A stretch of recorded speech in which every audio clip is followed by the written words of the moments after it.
Testing, testing, 1, 2. Is this thing on?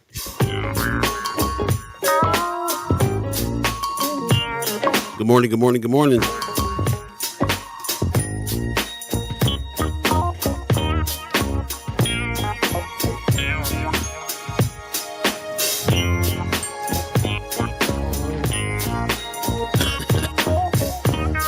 Gotta get ready. As we rush to lay the locks.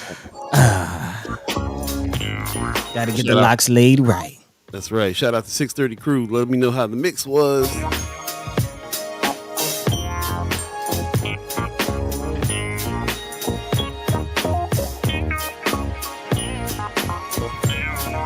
You know what day it is. You guessed it. You was right.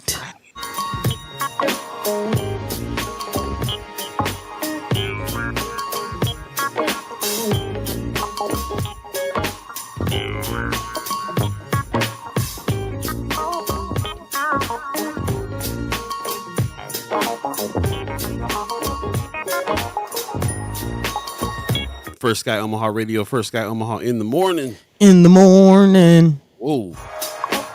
Coming in hot. There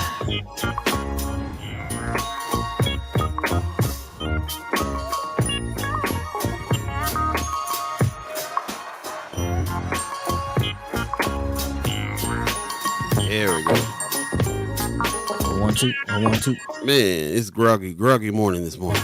Call me Groggy Grogerson. Having trouble getting over the hump. Got to get over the hump. Having a little trouble, yeah.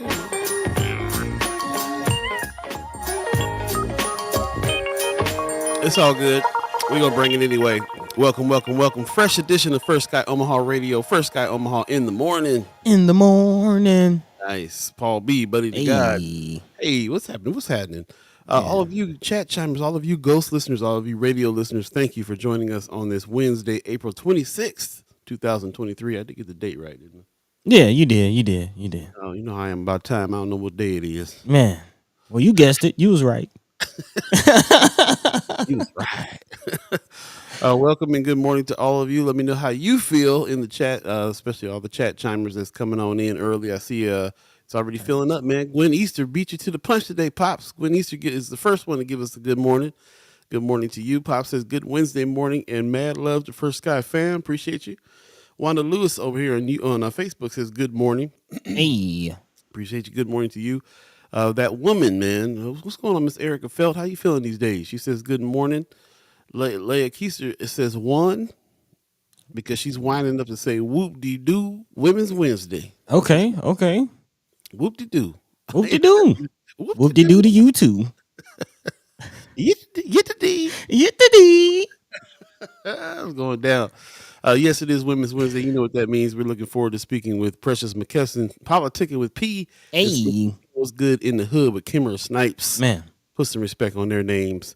Very, very strong leaders in our community, and we're always happy to have them on. Can't wait to hear the wisdom from the ladies. Very powerful women. Man, it's going down. Yeah, man, it is Wednesday, and this week is dragging a little for me. Really? I feel like time has been flying for me. I don't know what it is. Like, man. Well, I tell you, on the trip, I was thinking about this on the trip that I just came back from last week. Everything was my timing was changed when I got back. So on this trip, everything was in the moment, with a singular focus. Each minute counted. It was like, oh, I got to check out of this hotel.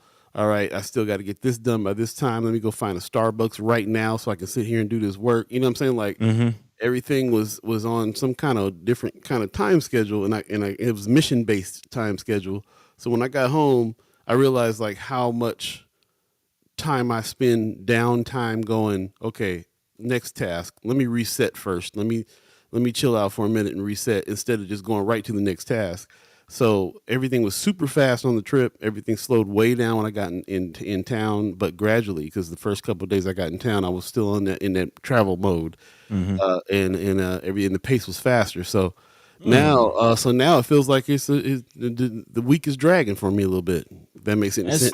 That's interesting. I guess which way would you rather? Do you feel like you need to? Because it's funny you bring that up. This is something that my wife and I have been talking about as far as just doing more research, looking more into how to be more efficient with your time, and that goes into quite interestingly, mental health, which is a big thing that we talk about here. Like, how do you not feel overwhelmed by life? Like, how do you not feel? How do you not feel like get that anxiety ridden feeling that you can get just from adulting, if you will, you know what I mean, just from being in life. Yeah, um I don't know which way. I think that it's definitely out of some kind of like mental health reasoning that I was slowing things down in a pattern here. But I also don't really appreciate the pattern because it kind of feels like a rut a little bit here. mm, So I enjoyed the pace of of what happens when I'm on the road. When I'm cloud hopping, I like that pace, and it's a faster pace than what's going on here. It's I have to switch and pivot and stay in the moment more when I'm traveling. Here, I can spend long time, especially the fact that I like live alone. I can spend long times in between, kind of contemplating, taking time to get my head around the next task, and that does slow things down here a lot. And I probably should value that too because that's probably a mental health move. But I don't know. I'm kind of weighing which is which. I think I like um, this task based move of moving. I also looking at Brother Knight is saying learn stoicism. I actually have been like researching stoicism a lot, and I do think that part of that downtime too is like processing the feeling of what's going on, which I don't think is necessary every single time. Too, hmm I do think like when you, if you're especially if you're you shouldn't have to attach a feeling to every single move, every single thing that happens oh all no. the time. Sometimes you ought to be practicing stoicism. You ought to just be able to not associate a feeling to every issue and every move, as far as I'm concerned. So that is part of that too. When you're just hustling, you're just on the move, man. You're not stopping to kind of like to figure out how you feel about a thing. You just moving. So I appreciate that too. Sometimes I need some downtime to figure out where my head is at on some stuff, but sometimes I like to just make it happen. So Mhm. yeah, man, it's an interesting thing, and it all centers around time for me. So it's like time sped up when I was on that trip. Time was moving really fast when I came back here. It's moving so fast that Wednesday feels like the week is dragging. Yeah.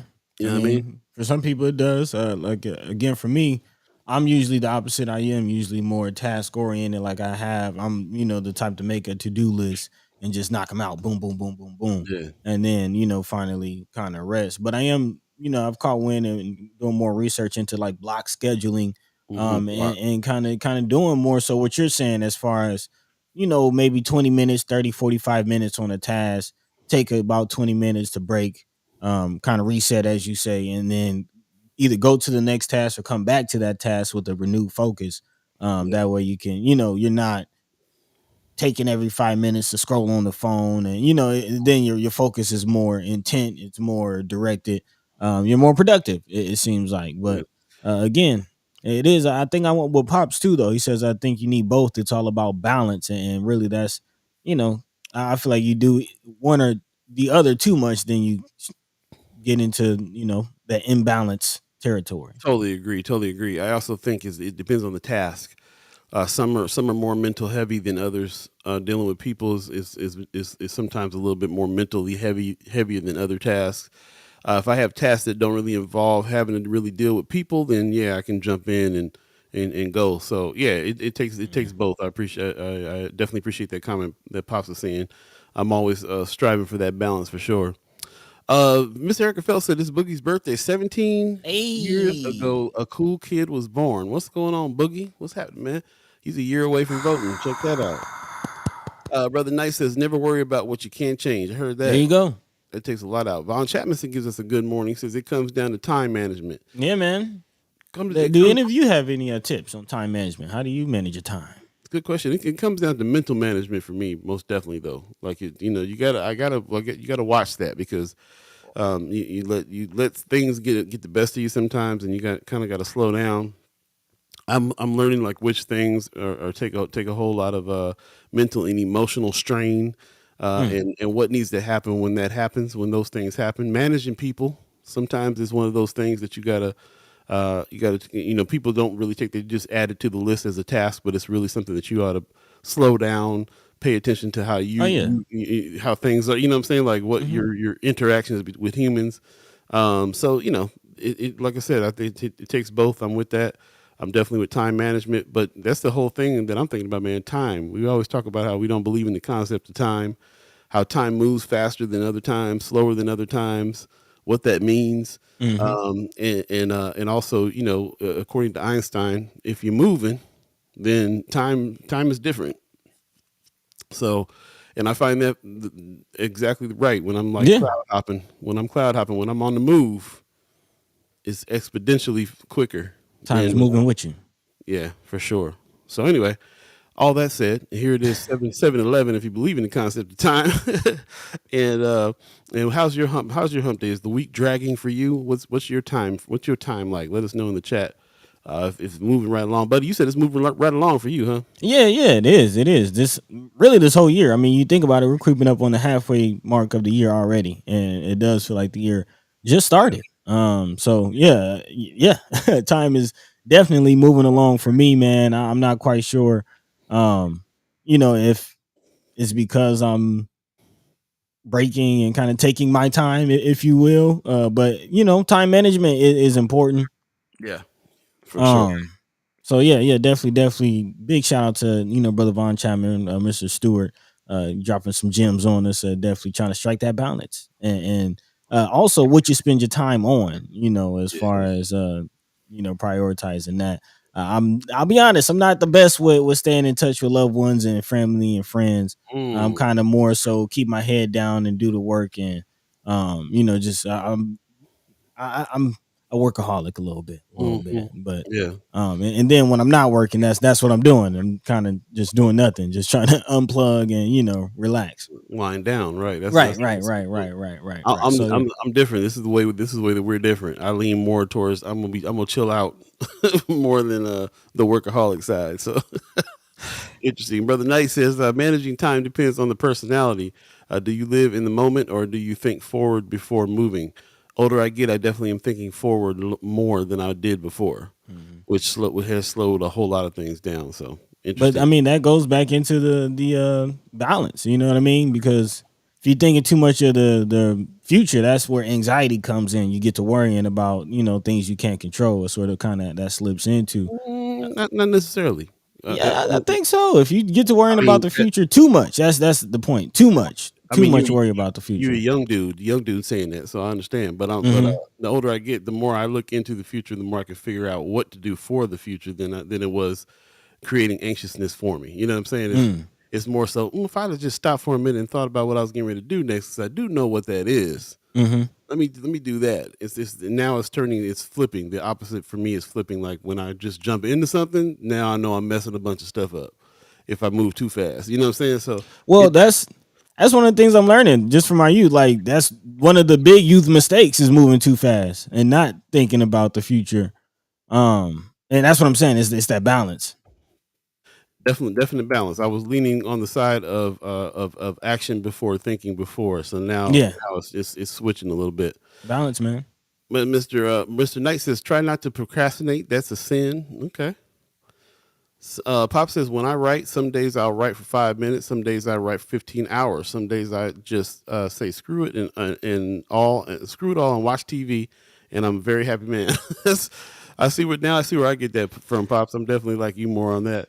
Brother Knight says, "I never hurts to think forward." Brother Knight also says that way you may dodge an obstacle for sure, for sure. It is 7:14 right now, and let's go ahead and jump into the show. We do have special guests coming in, so we don't want to drag it out too long. Speaking of time, but let's go ahead and get the show started, and then we'll come back and talk a little bit about what we're going to talk about today. Anything on your hearts and minds, definitely put it in the chat, and we thank everybody for the stuff that they have put in. Friends of First Sky Omaha, which is where we get a lot of what we're going to talk about today. So Man. share the show, tell a friend, tell a friend. It is going down. We want to get as many voices in to have the discussions today. And yeah, man, thanks for joining us. We really appreciate it. We're going to go ahead and jump into the show. Fresh Well, let's edition, start the First show. Sky, fresh edition of First Sky Omaha. First Sky Omaha in the morning. In the morning. All be Buddi3 Da Hey. Gawd. Let's do it.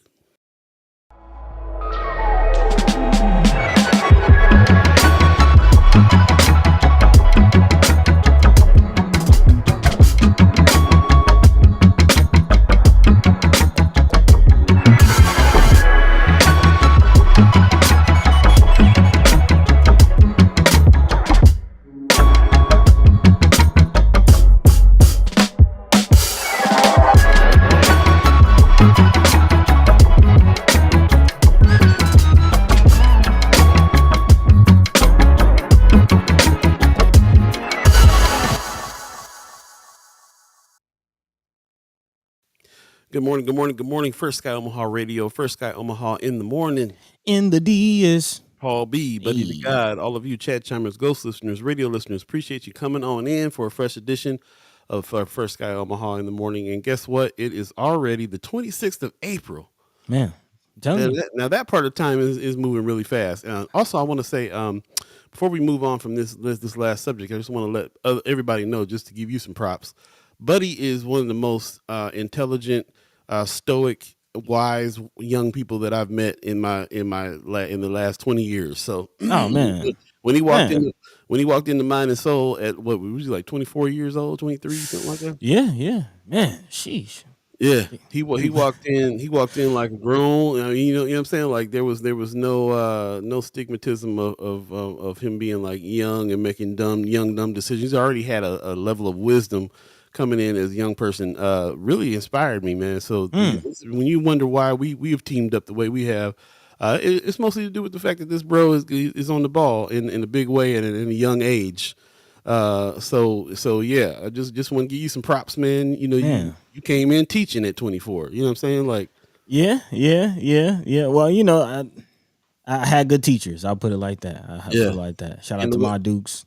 The way that Papa you God. react to things too is really a testament of that too, man. You remind me of older, wiser people when you don't react right away to things, or you don't let certain things get to you, or you know what I'm saying, a lot of things that young dudes do. So yeah. Well, you know, while we're talking about time and getting into this, I don't know how many of you believe in, you know, reincarnation, but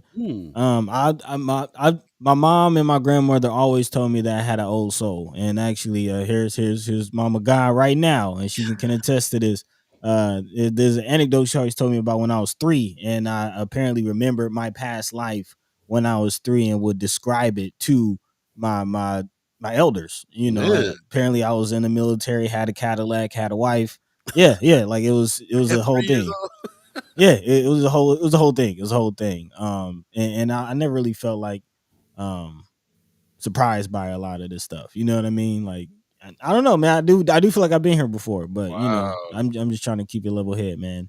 Well, that's what's up, man. Well, there it is. So those of you don't know, sometimes we gotta remind everybody like why we do what we do and with who, you know. So appreciate you. Yeah. Amy H. No Dot gives us a good morning. Good morning to you as well. Also, Amy H. Dot says, "Good morning, fam. Love these flowers going around." Hey, gotta give them while you can smell them. Mama God said, "I am 60 and I moved back from future thoughts too much because I have laid a strong foundation." I heard that. She says, "I'm losing friends, family rapidly, and see firsthand the future planning is important, but I know my days are numbered." Definitely feeling that, man. Deaths in the family and deaths that's around me, man, has definitely made me be like, yeah, I'm not gonna get caught up with the workaholic thing, bro. I'm definitely gonna go back to spending time with friends and fam. That's all there is. Yeah, man. Bro. It's important. Of course, I have an advantage over you, which that means in the form of no wife and kids that have to be responsible for. So I understand why you have the attitude about work, and I have the attitude I do about work. But anyway, man. I think I feel confident in the fact that we're trying to do some good work here, and that always makes me feel like like it's worth it. So appreciate it. Miss Erica Fell says, "Both of my children did that. I believe in reincarnation because of them." Interesting. Miss K is a name I haven't seen. Hey. Good morning on Good YouTube. Morning. Appreciate you coming in. If you're on Facebook and YouTube, please do us a favor, share the show. We definitely want to get as many people in the conversation as we can. And get your questions ready from Precious McKesson and Kimara Snipes. Put some respect on their names. They will be joining us a little later. And I can't wait to speak to them. So In the meantime, between time, buddy, what's on the agenda today? We haven't even talked about. Man, well, I'm gonna slip us right on into it because we're talking about reincarnation and things like that, and that ties right into the intergenerational trauma that we talked about. We Mm. were just talking about last episode, with as far as PTSD and African Americans and mental health and race being a health disparity and all of that. So we're going to continue that conversation, of course, first starting with DHHS. This is some news definitely we should look out for. Apparently, 145,000 Nebraskans are at risk of losing Medicaid. So we definitely want to, let you know what's going on so you can avoid being one of those 145,000. Quite a bit of Nebraskans at risk. So we'll definitely talk about that situation because Medicaid might be able to help you pay for some of these mental health facilities and new buildings and services that are supposed to be coming up in the community. But however, there is some issues with one facility. The Douglas County Board has postponed their vote on building a mental health facility in downtown Omaha, one of the very, very many projects that have been popping up. Again, there's one on 50th by Hartman. There's another one proposed downtown, which we'll be talking about. Also, I believe UNMC, they proposed to build a mental health facility. So, yeah, we'll continue that conversation as far as mental health, more beds, and exactly how is the city responding to the call for mental health services. Also, Judiciary Committee is teeing up for a proposal for mandatory supervised release, continuing our conversation. And I feel like this will be a theme actually throughout the week as we get prepared for the senators on Friday. Definitely want to dive into this with Senators Wayne and McKinney, put some respect on their names, looking for reforms. And again, Nebraska is still the most overcrowded, or actually the second most overcrowded state in the nation. So, would the supervised release proposal help or hurt? We'll get into it. Definitely talking about that. Of course, big shout out to a few chat chimers dropping some stories on us. Marianne Williams in particular, hitting us with a tweet on the Friends of First Sky Omaha from Paul Hamill, kind of laying out the arguments for criminal reform, and Senator McKinney actually suggesting that there's some outside forces putting pressure on the legislature as to why they won't push for more reforms, but are Mm. still setting aside hundreds of millions of dollars for two new prisons. So yeah, if you have any Mm. more context to that, Marianne, would definitely love to hear from you, or if anybody has any stories on their hearts, their minds that they would like to discuss. As always, feel free to let your mind be free, let your voice be heard, chime into the chat, let us know what's going on in your world. But yeah, Well, I can't wait to ask Brother McKinney about that one. yeah, man. What are these outside forces Mm.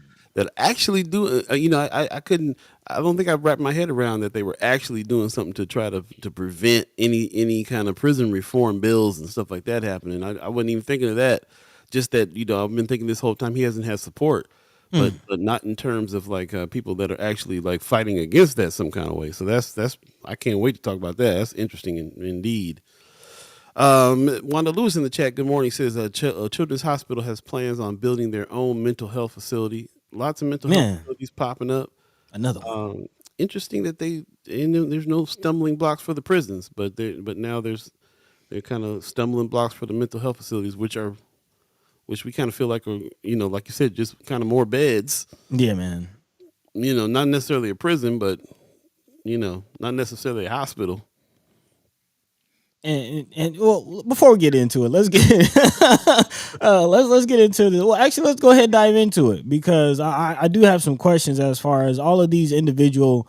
It just kind of dawned on me like how much cooperation or how much inner planning is there with all of these facilities? Like, is the city going to actually have a system where there's interconnection? If maybe you don't have space in one facility, now that they have 5, 6 new facilities, will you be able to share services? How much of a system is being developed, or is it just more beds? Or is it just individual places that you can house people dealing with mental issues? So I am curious about that. I'm pretty sure these articles won't get too much into that. I haven't heard really anything about any real connection between any of these facilities. So I do wonder But to your point, as far as stumbling blocks, that is the issue with the proposed downtown facility. If you remember, again, there's a discussion about turning the former Greyhound station into a new mental health facility, which would ironically be right across the street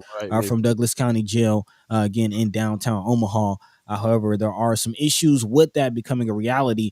Concerns about costs have actually led the Douglas County Board to postpone a vote that was set for yesterday on the major building.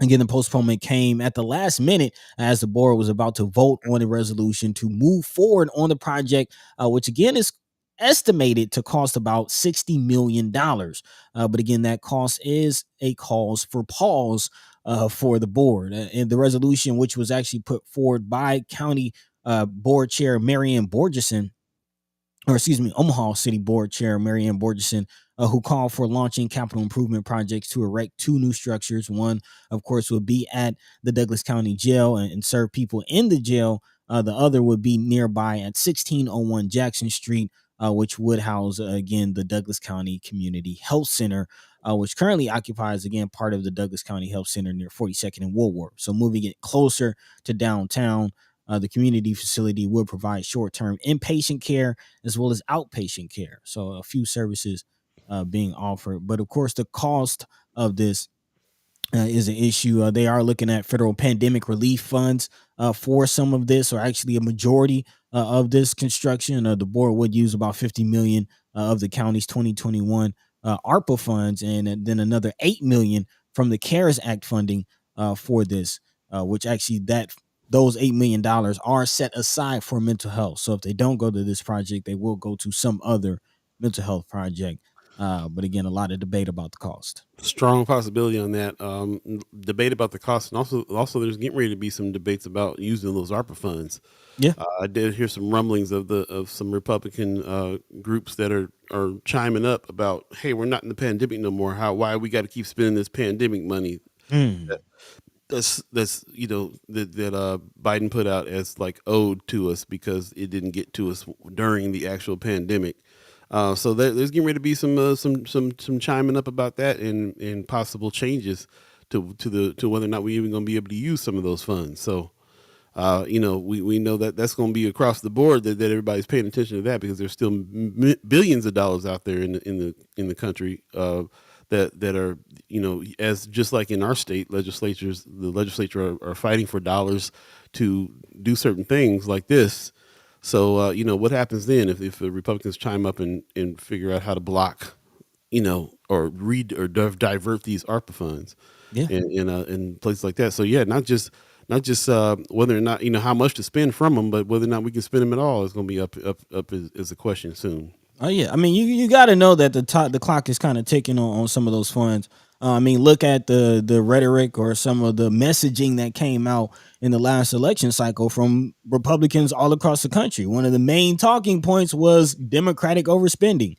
You know what I mean? Overspending, overspending, overspending. That's what you heard time and time again. So I wouldn't be surprised if we had a bevy of Republican candidates coming in 2024 running on a platform of we're going to cut the spending, we're going to cut the spending, we're going to cut these dollars, we're going to divert these dollars, we're going to send these dollars back.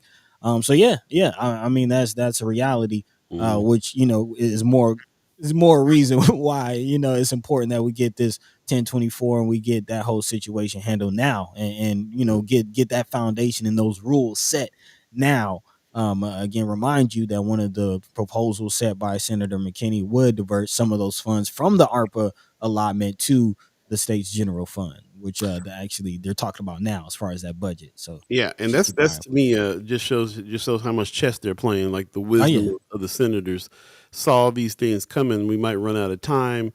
They might start challenging those things. So that 531 bill is them trying to still get that money hmm they did all this work to but get it through the state this time, and then let the state deal with what get reimbursed by the ARPA funds. That gives the state more incentive to make sure that those ARPA funds come through. So these guys the wisdom of the reason why they were doing the things they are. Hopefully, will make it so that the funds that are supposed to be coming to the north and south communities will still come. But again, there's that's just one portion of those ARPA funds. There's other things like we were talking about this mental health facility Right, right. that still could suffer from whether or not that money comes. So But I think the argument can be made, especially on the mental health aspect, because those are lingering effects. You deal with trauma; it's not just over in a year. You know what I mean? yeah, That those are lingering effects that you need um, ongoing service and ongoing support for. some people say that we need Yeah, that. yeah. Again, the argument can be made. The argument can be made, but that puts in mind for me, Senator Wayne's bill as far as the Mhm. PTSD bill, because I do wonder where he would look for some of that funding if they were to divert or take away some of that ARPA funding for that. Because again, that goes back to right where we were talking about intergenerational, trauma, PTSD, especially in the communities of color, North and South Omaha. We could definitely benefit from those dollars. Again, not just economically, but health wise. That can go a long way in helping as well. So, Very um, much so. yeah, we'll continue to look at what's going on with this mental health situation. Hopefully, they do move forward with some services, but hopefully they get it together. Again, I am wondering, how much of this will be connected, or will it just be more beds? And also, furthermore, how will this get to the people? Yeah. There are a lot of buildings, a lot of edifices, but what about the people? Yep, that's what it comes down to. Brother Knight says, look into city planning objectives for possible answers. Hmm. Yeah, definitely think look there for sure. Appreciate your comments. Appreciate everybody's comments on this. We will pick this up a little later on because it is 7:31 right now. If you believe in the concept of time, and we already have our special guest waiting in the wings. We're gonna go ahead and bring her in, ladies and gentlemen. We'll be politicking with P. Precious McKesson is in the house. Hey. Good morning. Good morning Good to you. morning. How are you? I'm good. I'm good. Good. Yeah. Good. We missed you last How, week, so it's definitely good to have you. yeah, just battling some allergies and just be tired, y'all. Hey, But tis the I'm season. tired. Tis the season. Self Yeah, care.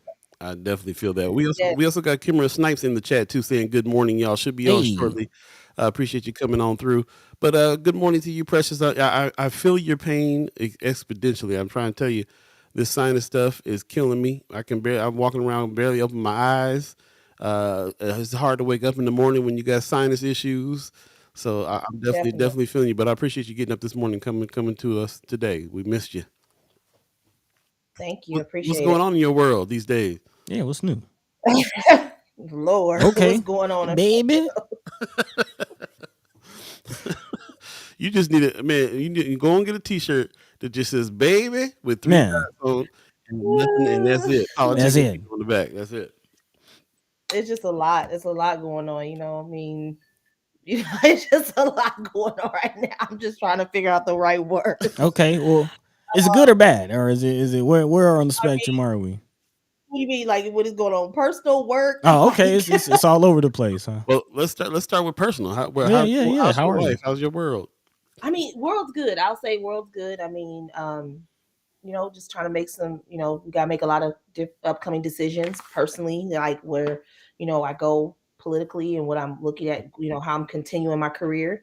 Mm. I think my kid is almost done with, I think this is her last week of college, her first What? year of college at Creighton. Yeah, it went that fast. She just started.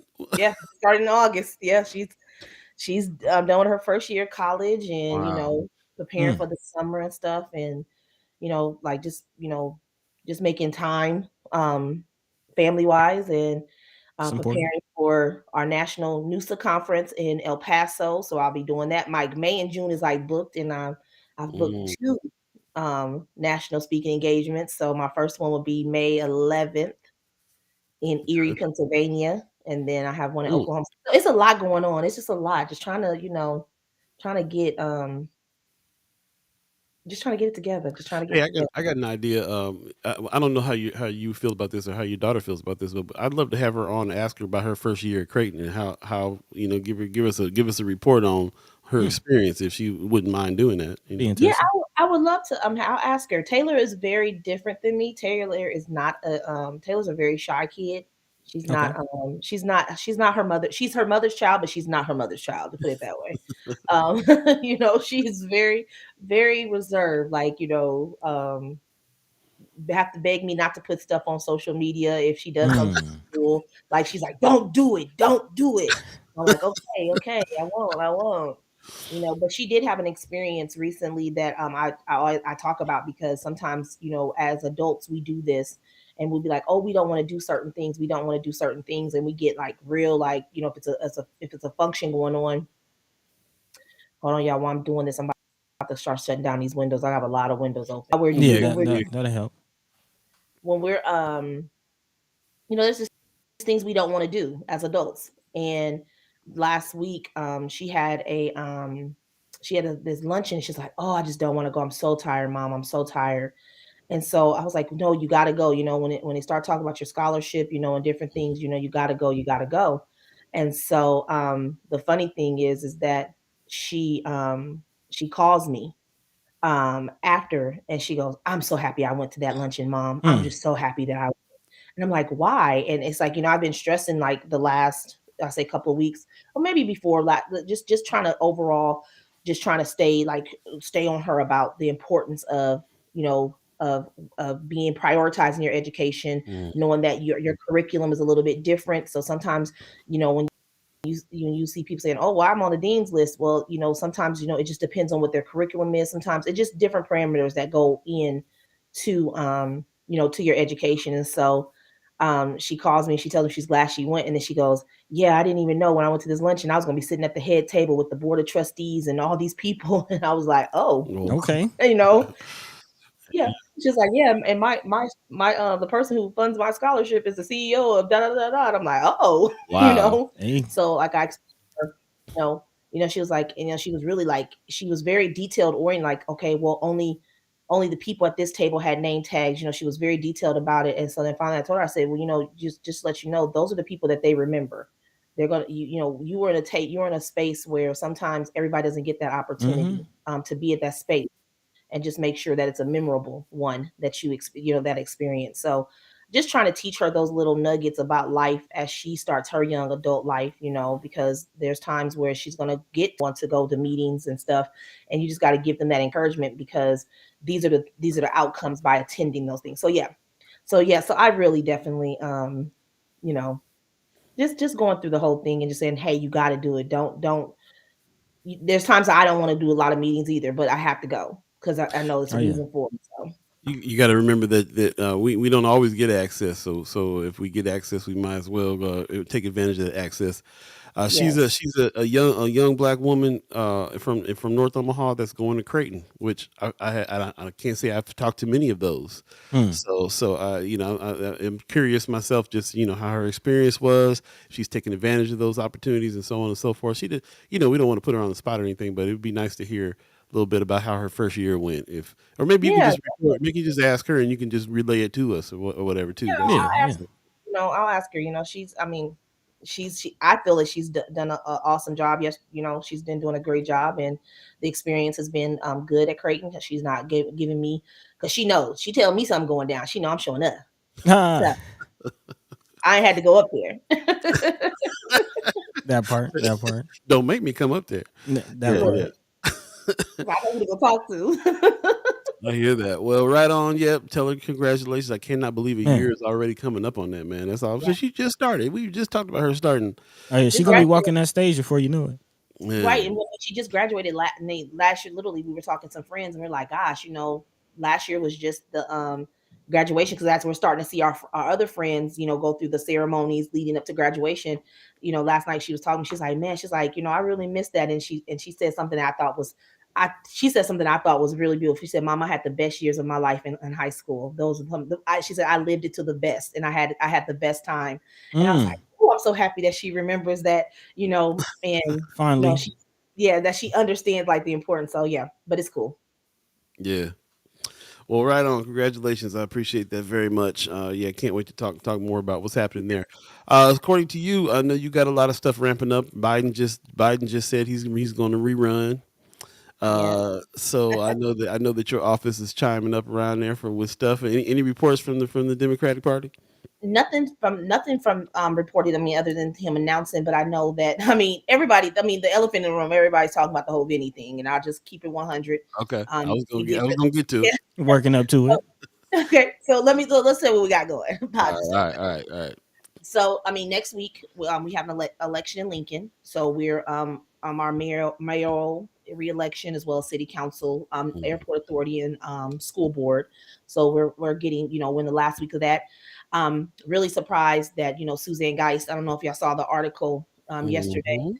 Mm-hmm. Her comment about the African American community killing themselves. Basically, I mean, it was really shocking to hear. I shouldn't say shocking because like they always say, believe who they are when they tell you who they are the first time, or the first Right. one, however Mm-hmm. it goes. But just the fact that she said that in a public forum with a lot of African American people, it was like the She said it. audacity. And, She said it. for those that didn't read that, didn't hear that, could you explain a little bit about what she Let me said? Yeah. let me look, because I had to delete my tweet yesterday because Mm. these folks for some reason feel they can like just get on your page and say stuff to you, and Mm, so it was either Precious respond in a way that could be screenshot and used against you, or Trying to mm, you bait just you. delete the tweet and just go on about your business. So basically her comment was the mayor had brought up Geist's voting history on abortion in the legislature, and so basically she was forced to talk about it. And her comment was, "This is her quotes. Those of you who are African American, let me speak to you. mm. Mm-hmm. You Let- are let me- 4.78% of our population, but 21% of abortions are from your community." Geist said, 20 million of you have aborted. Is that a positive? Is that positive for your community? Question mark. No, it's not. So let me just say this. First of all, these folks always talking about this "you people" shit. I mean stuff. I'm sorry. Yeah, that It you people stuff. grinds my gears when That first sentence, "Let me talk to you," let is me just talk to you because it reminds me of when Man. Cricket said "you people." It brings me back to that. yeah. And so I just feel like the way what she said, it was and then she said her heart hurts for the African American community. That's why I'm pro-life. It's not because I want to restrict women. It's because I want you to be free. Baby, we ain't free because y'all be putting these dang restrictions on us. So yeah. So it's a Uh, lot behind. So I, yeah. I came to this article some kind of back way. I saw a Megan Hunt tweet that was addressing it, and then that led me back to the article. But Megan Hunt was like, I proposed my WIC stuff, and you care about you care about this community, but you have never voted on nothing that would help the Yep. community out. Yep. Interesting stuff. It is because I mean, and it always goes back to they talk about the different things, and like I said, I feel like anybody has a choice to make has the right to make a choice. But when you look at these different bills that they present, but then you go back to the bills that are impacting African Americans, Right. um, it doesn't work. They don't vote for us. They don't take care of us. So Mm-hmm. then you still have women who get put off, who can't get certain assistance for daycare or just different things Mm. to be able to provide for their family because they make $2 over. Or when you have bills ahead up from the legislature for food for SNAP to be able to help families be able to eat, you have them who decline it. I don't get it. And I don't get it. And people have to continue to call them out on their stuff because you cannot tell me on here, I heart for your African American community, but then you on the other side voting against everything that's going to impact the African American, that 4.8%, 4.78% that you're talking about in the state of Nebraska. So, Exactly. but again, you don't, I mean, I'm, And she's running for mayor. That's she's just running Of for Lincoln. mayor. Yeah, but Lincoln, and she's Mm-hmm. horrible. I mean, I listened, and I'm glad. I'm so happy I didn't go to that debate. I'm so happy. I think it's a divine. God said, "Do not get on that highway and just watch it live," because I think I would have flipped my script up in that sucker. mm, Mm. Like honestly, So that's what we have in Lincoln, and so we're just working hard, and then also working on candidate recruitment for 2024. And we've been doing some heavy recruitment, talking to candidates, really getting prepared for people to start announcing in June and stuff. So that's what I got going there. Right on. So go and ask me about the other stuff. I know what y'all want to ask me. I just want just we got to get Hey, we got to get to these indictments. I read today Don Klein is about to jump on. He's already jumping. He's supposed to be looking into these things, but he's already in the newspaper making declarations and things about man, their guilt and innocence and all that. We've been talking. We talked about it what Monday, Friday, and yeah, Monday. Monday. So and this is again for those you don't know, we're talking about like the Palermo situation. The four guys that got indicted by the feds. We just read recently that Vinny Palermo was removed now from the seat that he was in. I don't think he's been removed. I think he's been removed because he cannot be removed from his seat. They Okay. cannot. He has to actually resign or miss. I think it's like 6 months worth of meetings or something. It is, um, but Oh, but he can be removed as from his committees and as vice president. Mm-hmm. But he can't be removed by the city council Yeah. unless he misses a consecutive amount of meetings or he resigns. oh, okay. Yeah, according to the World Herald, as Precious just mentioned, he has officially been removed from his position as council vice president, and there is a hearing for permanent removal Mm. from the board. So that has not been determined yet. Yes. So I don't know exactly what to ask you about it. I mean, we're still just going over the facts and things. Mm-hmm. Well, Mhm. I'll just keep it 100. We did release a statement yesterday, Okay. and I'll just kind of read it. It's a tough situation, but again, we hold everyone accountable, regardless of if they are, the same way we've held the Republicans. So basically, the statement just reads: the Democratic Party believes voters deserve elected officials that are focused on the concerns of the community. We thank Council President Festerson and the majority of council members for acting quickly to remove Palermo from his leadership and committee assignments. It is our hope and expectation that Councilman Vinny Palermo, will resign so the council can take the next steps in appointing a qualified Nebraskan to represent District 4. Whether it's Trump, Fortenberry, and now Palermo, indicted elected officials and politicians should focus on their legal issues and either resign or not run for reelection. Mm. Mm. End point. There it is. The statement from the Democratic Party. Appreciate that. That's kind of what I was going to, and I was like, well, what's the Democratic Party got to say about?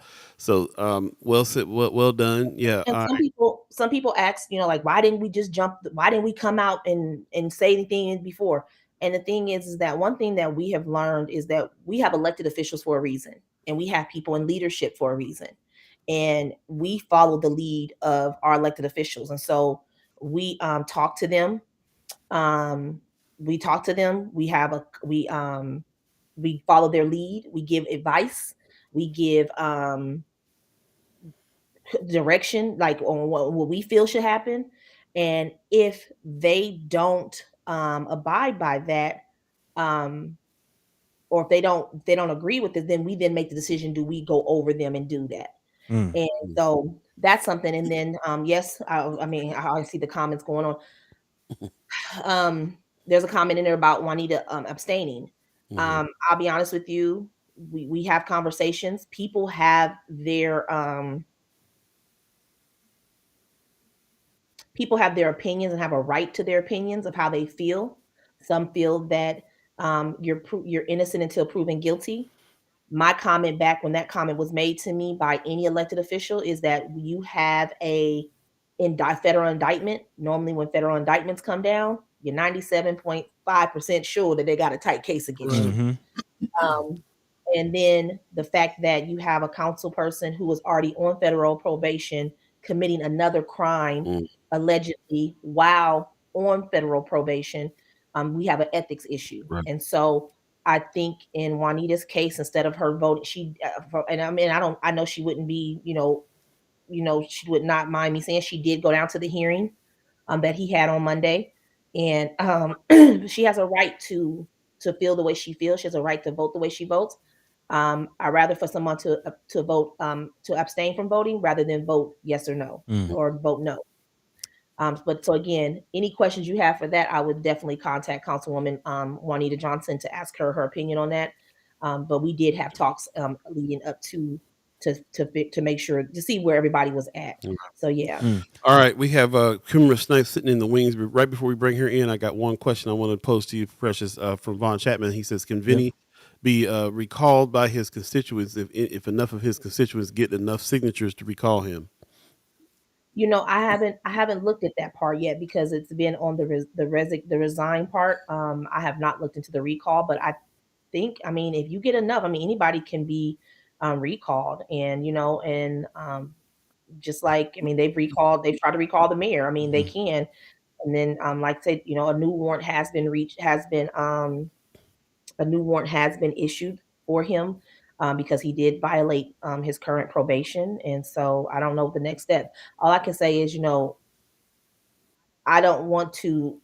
I feel awful. I feel bad for his family, his Mm-hmm. children who are having to endure this, because now your family is now put, because you make a decision when you run for office, to put your family in the forefront, and now your family's in the forefront for something that's negative. So definitely, I mean, I say, say a prayer for his children, because his children have to be, kids. It's not the same. This is not the same as back in the day. We have the internet. We have so much stuff that people, just so much hate. Mm-hmm. And so I feel like, be mindful of the children, regardless of your thoughts and your feelings. Be mindful of his children, because his children now have to endure this. And yeah, that's all I got to say. Speaking of family, there's other family members involved, specifically the Gonzaleses, with this whole thing too. I'm gonna bring on Kimara Snipes, ladies and gentlemen. We're gonna see what's good in the hood with Kimara. Good Hey, morning to you. Let me What's shuffle. Let me up? Good shuffle the deck up. morning. Shuffle the deck up here a little good bit. morning. Good Yes. morning. Good morning to you. How are you doing this morning? I'm pretty good. I'm pretty good. Just pushing, really All grinding. right, yeah, we'll keep on pushing. Keep Yeah. on pushing. But we'll definitely love. This is a perfect addition for you in the conversation. Mhm. Talking about the recall. Actually, shout out to our partners at El Puerto Rico, for dropping the article about the recall. I believe someone in the chat just mentioning Judy Prinzer says there has already been a movement to recall. Yes. Which I know, Kimara, if I'm not mistaken, Vinny Palermo is your council person. Is that He was when I okay? Okay. moved. I'm now about a block and a half outside of his district Ah, now. okay, okay, okay, Yeah, okay. but I maintain communication through my position as a South Omaha Neighborhood Alliance president. But I haven't really seen Vinny at meetings since probably August of last year, and I had to email him and basically let him know what it was just to get him to show up at that meeting. So Well, just yeah, can kind of continue from the Sona hat. I know you have many hats, but from your Sona hat, as Palermo being a representative of South Omaha, what are your thoughts on all of this? when I saw the news that came out about Johnny, and keep in mind, I know Johnny Palermo, I know Vinny, I know Richie. When I saw the information come out about Johnny the other day about working with gangs to push drugs, I called Don Preister, who is on my leadership team for the South Omaha Neighborhood Alliance. He used to be a state senator. He's currently a city councilman in Bellevue.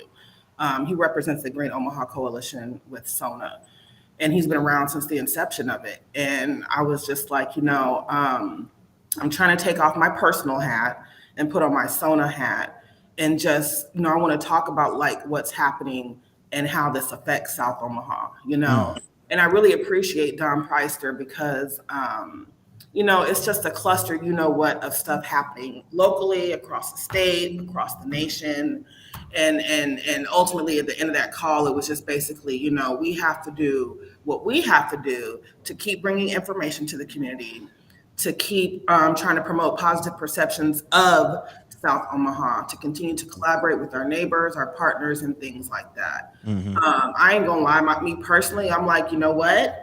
South Omaha could have had a real one back in 2017 when I ran against Vinny, So there's a little bit of personal sort of feeling there, but I mean that. And it just speaks to me about, these are our representatives, and it goes back to the importance of getting out that vote, but not just getting out the vote, just educating people on these positions, man, because it's really, really just, I read the indictment, and I was just going through it, and I was just like, wow, like this is a person who was elected, but I have a lot of other thoughts too around just everything that's happening, but some of it Well, seems very time. Go ahead. I was just saying before we get to that, I wanted to ask a couple more questions. Then Von Chapman just threw one in that was kind of on top of my head too. Are you gonna throw your hat in the ring and run for Vinny's city council seat? Y'all missed what I said. So I live about an hour and a half Yeah, she's out of the outside district. that district. I live in Danny Begley's district, but y'all know that East Omaha, period, is where my heart is at, whether it's north or south. And so you better believe that if people start, and people are already talking, even though ain't nobody called Kimara Snipes yet, which is weird, about that seat. And I put it on Facebook yesterday. If you ain't showing up to neighborhood association meetings, if you are not showing up to neighborhood alliance meetings, we're gonna have a problem. Period. It's time to have a sit down and have a conversation, because it is about representing neighborhoods. And if you ain't showing up for neighborhoods, I don't know what you're doing as a city council person, as a state representative, as a congressman, or anybody else. Yeah, Precious, are you still really involved with your neighborhood association stuff too? Is that's still really heavy with you? You just did a trash cleanup and stuff with them recently, right? Yeah. We just kind of just do it's so many. This is the thing, and I say this with all respect.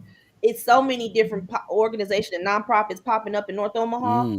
I just basically pull us back, and we do the things that we are needed and asked to do, rather than trying to be all hands and everything. There's a time where where your work is needed. And so I kind of just, with Nona, we do the things that are needed, and then we work with NUSA on a national level with helping with the national conference and stuff that's hosted every year. But then we also host the neighborhood cleanups, as well as the spring and fall, and then collaborating with Empowerment Network on different things. Now we will start our strategic plan over the summer to start to look where we go for the next 5 years, and working with Kyle Keith as well as Katrina Adams on and being support to their project and stuff. So so we have a lot of stuff going on. And then, like say, me and Kimara had talked about, the collaboration of doing the data retrieval stuff. And so it's a lot going on. It's a lot. I mean, but again, like I say, if you're not involved in neighborhoods, that's how neighborhoods actually, that's how you can't have a city without neighborhoods. Right. Right. So Kimra, let me ask you, the South Omaha Neighborhood Association that you're Alliance. I want to specify there's a difference between associations and alliances. South Omaha has one alliance and several different neighborhood associations that we kind of convene utilizing SONA to share information and different things like that. So how does the alliance how is the alliance supporting the neighborhoods while the stuff is going on, because this is all South Omaha scandal stuff that's happening right now, drama that's going on? How do you see the alliance supporting the neighborhoods while with all this change happening? So again, our mission at the Alliance is to help improve South Omaha neighborhoods. And we do that through a few different ways. One is communication. So that is continuing to utilize our communication outlets, whether it's our newsletter, our social media, our meetings, to bring people together to share information. Collaboration, right? Still bringing our neighborhood leaders together, the different nonprofit members who are also a part of SONA together, and bringing people together is much more powerful than one might think, right? That's an opportunity for brainstorming, and that's an opportunity for discussion, which is really, whether I'm at work, SONA, or anywhere else, where I get probably some of our best ideas that we then use to set goals and push forward. Empowerment and promoting positive perception. So really, it's not going to change. Like when I had the conversation with Don, I'm one of them people who's always ready to go. We got to do something, right? We have to continue doing what we're doing, which is bringing information to the people. And our neighborhood leaders, they know who's showing up and who ain't, right? So they kind of have a good idea already, because communication is already happening. So SONA, we're going to continue to do what we're doing. Now, Kimara Snipes, that may be a little bit different, right? I may have to dig in and start making some noise of my own, but that wouldn't be as a representative of the South Omaha Neighborhood Alliance. There you go. Go ahead.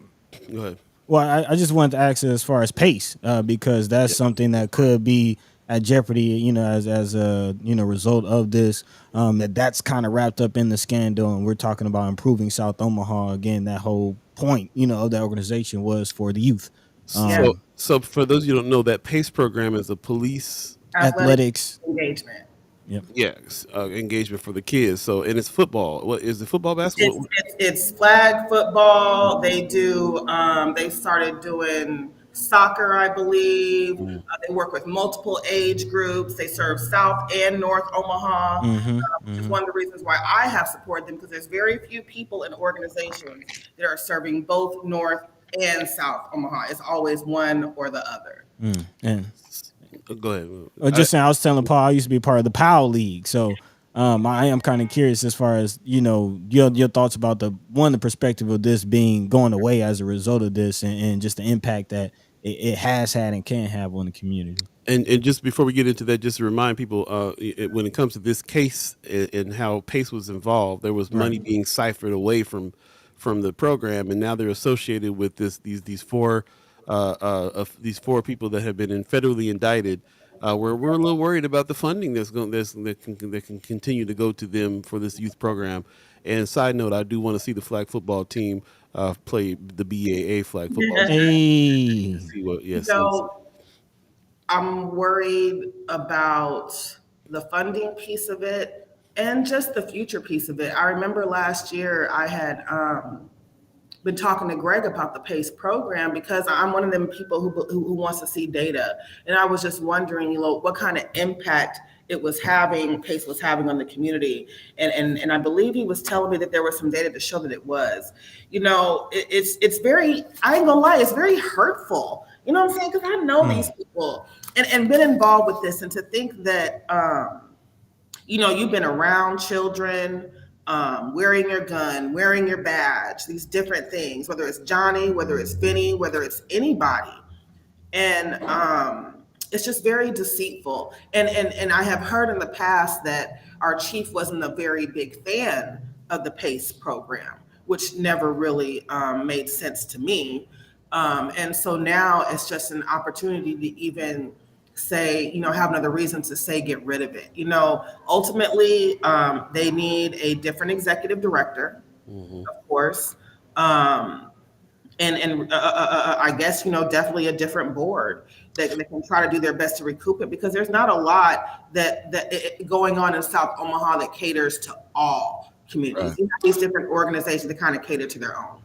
Hey, Kimara, we're gonna pause you real quick. Precious, I know you got to jump off here real fast. I just want to say thank you for coming on this morning, and really appreciate you coming by and giving us some words of wisdom here. Any last words before you take off?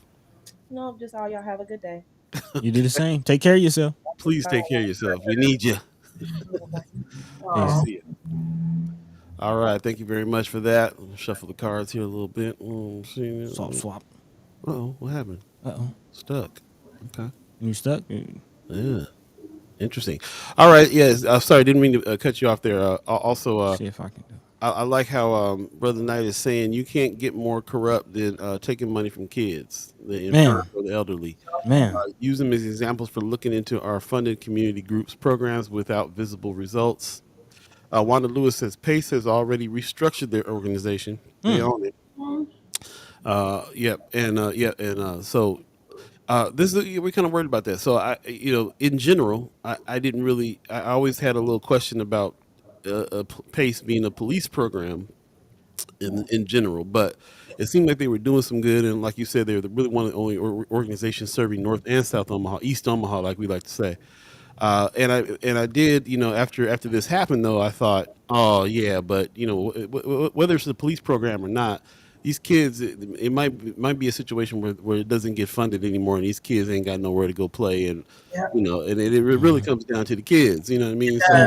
It does. In 2020, I mean, for me, especially living over south where I was living at the time, which was literally next door to South Omaha. I hate the word projects, but we saw what the lack of positive alternatives did community and to the kids. I mean, there were several weekends where I had, literally not exaggerating, 80 to 100 people in front of my house fighting. I'm serious. I mean, state troopers, police, several weekends in a row. And it really comes down to positive alternatives. When I had the program at the library, 25 kids every other week, and I wasn't going and find them kids. They were already coming. right? Then COVID shut that down. Now 3 of my babies are sitting up in the county for homicides. You see what I'm saying? Lack of positive alternatives. So this is what happens, and that's the reason why it's hurtful, because our kids need all these programs. Yeah, and people taking from them. Yeah, because of their own greediness. You know what I'm saying? And that's what it was. As I'm reading this indictment, I'm just like, how greedy? You know what I'm saying? I know innocent until proven guilty. So if you did these things, how greedy? Well, it is all alleged, and the thing that got me though was the article where they had the wiretaps going on. Man, And you reading the stuff that they're actually saying, that they actually have proof that they said. man. Sounds real, trying to be gangster type stuff. Brother Knight said, "I told y'all Palermo thought he was a mobster." He's not. You're not the first person that said that to me. Really? Several people were like he was acting like he was some kind of little soprano or something, the whole time. And then so they were looking at him, which was like he was already being looked at, which is the reason why his phones was tapped, which is the reason why they were like, okay, so now that we're hearing stuff that's going on the phones, Now I wonder. So it sounds like he's being taking money from the Latino police union and from the PACE program, and like all these other situations came up because he was already being looked at for some wannabe gangster stuff. And that was my question. Jewish people, I'm sorry. Yeah. That it's all been reported. Maybe I looked over this, but what was he on? Apparently, he was already on probation. Do you know what for? I don't know about Johnny being on probation, but I know that Beeee was. And what he wasn't supposed to do was apply for that PPP money while on federal probation. Right. So that's when according to what my sources, they started looking at him after he applied for illegally. He tried to get some PPP money that he wasn't supposed to try to get. So they went looking at, you remember how they did MIA? You know what I'm saying? Like they went looking at him over that PPP money, and all this other stuff came up. So that's in the indictment too. It's interesting. There you go. Rome's review says Johnny Palermo is my dude. I don't care about stealing, as long as they aren't touching kids and or protecting those that are touching kids. Okay, you said that before. Johnny Palermo was my dude too, but when you taking away from kids and putting programs like that in jeopardy, and then my kids, my babies are the ones who end up out here in these streets, I got a problem with that. And Johnny Palermo was my dude, straight up. I just sent him a Snapchat like a week and a half ago, telling him the pictures he took down in Arizona were beautiful. You know?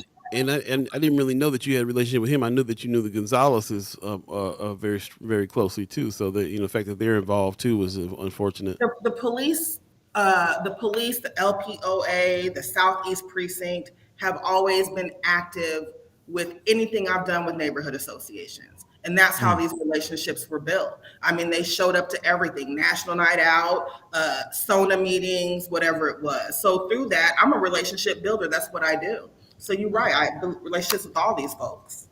And another reason why it's hurtful. Yeah. Okay. Well, I kind of figured you was feeling that way, and I wanted you to have an opportunity to come on and say that.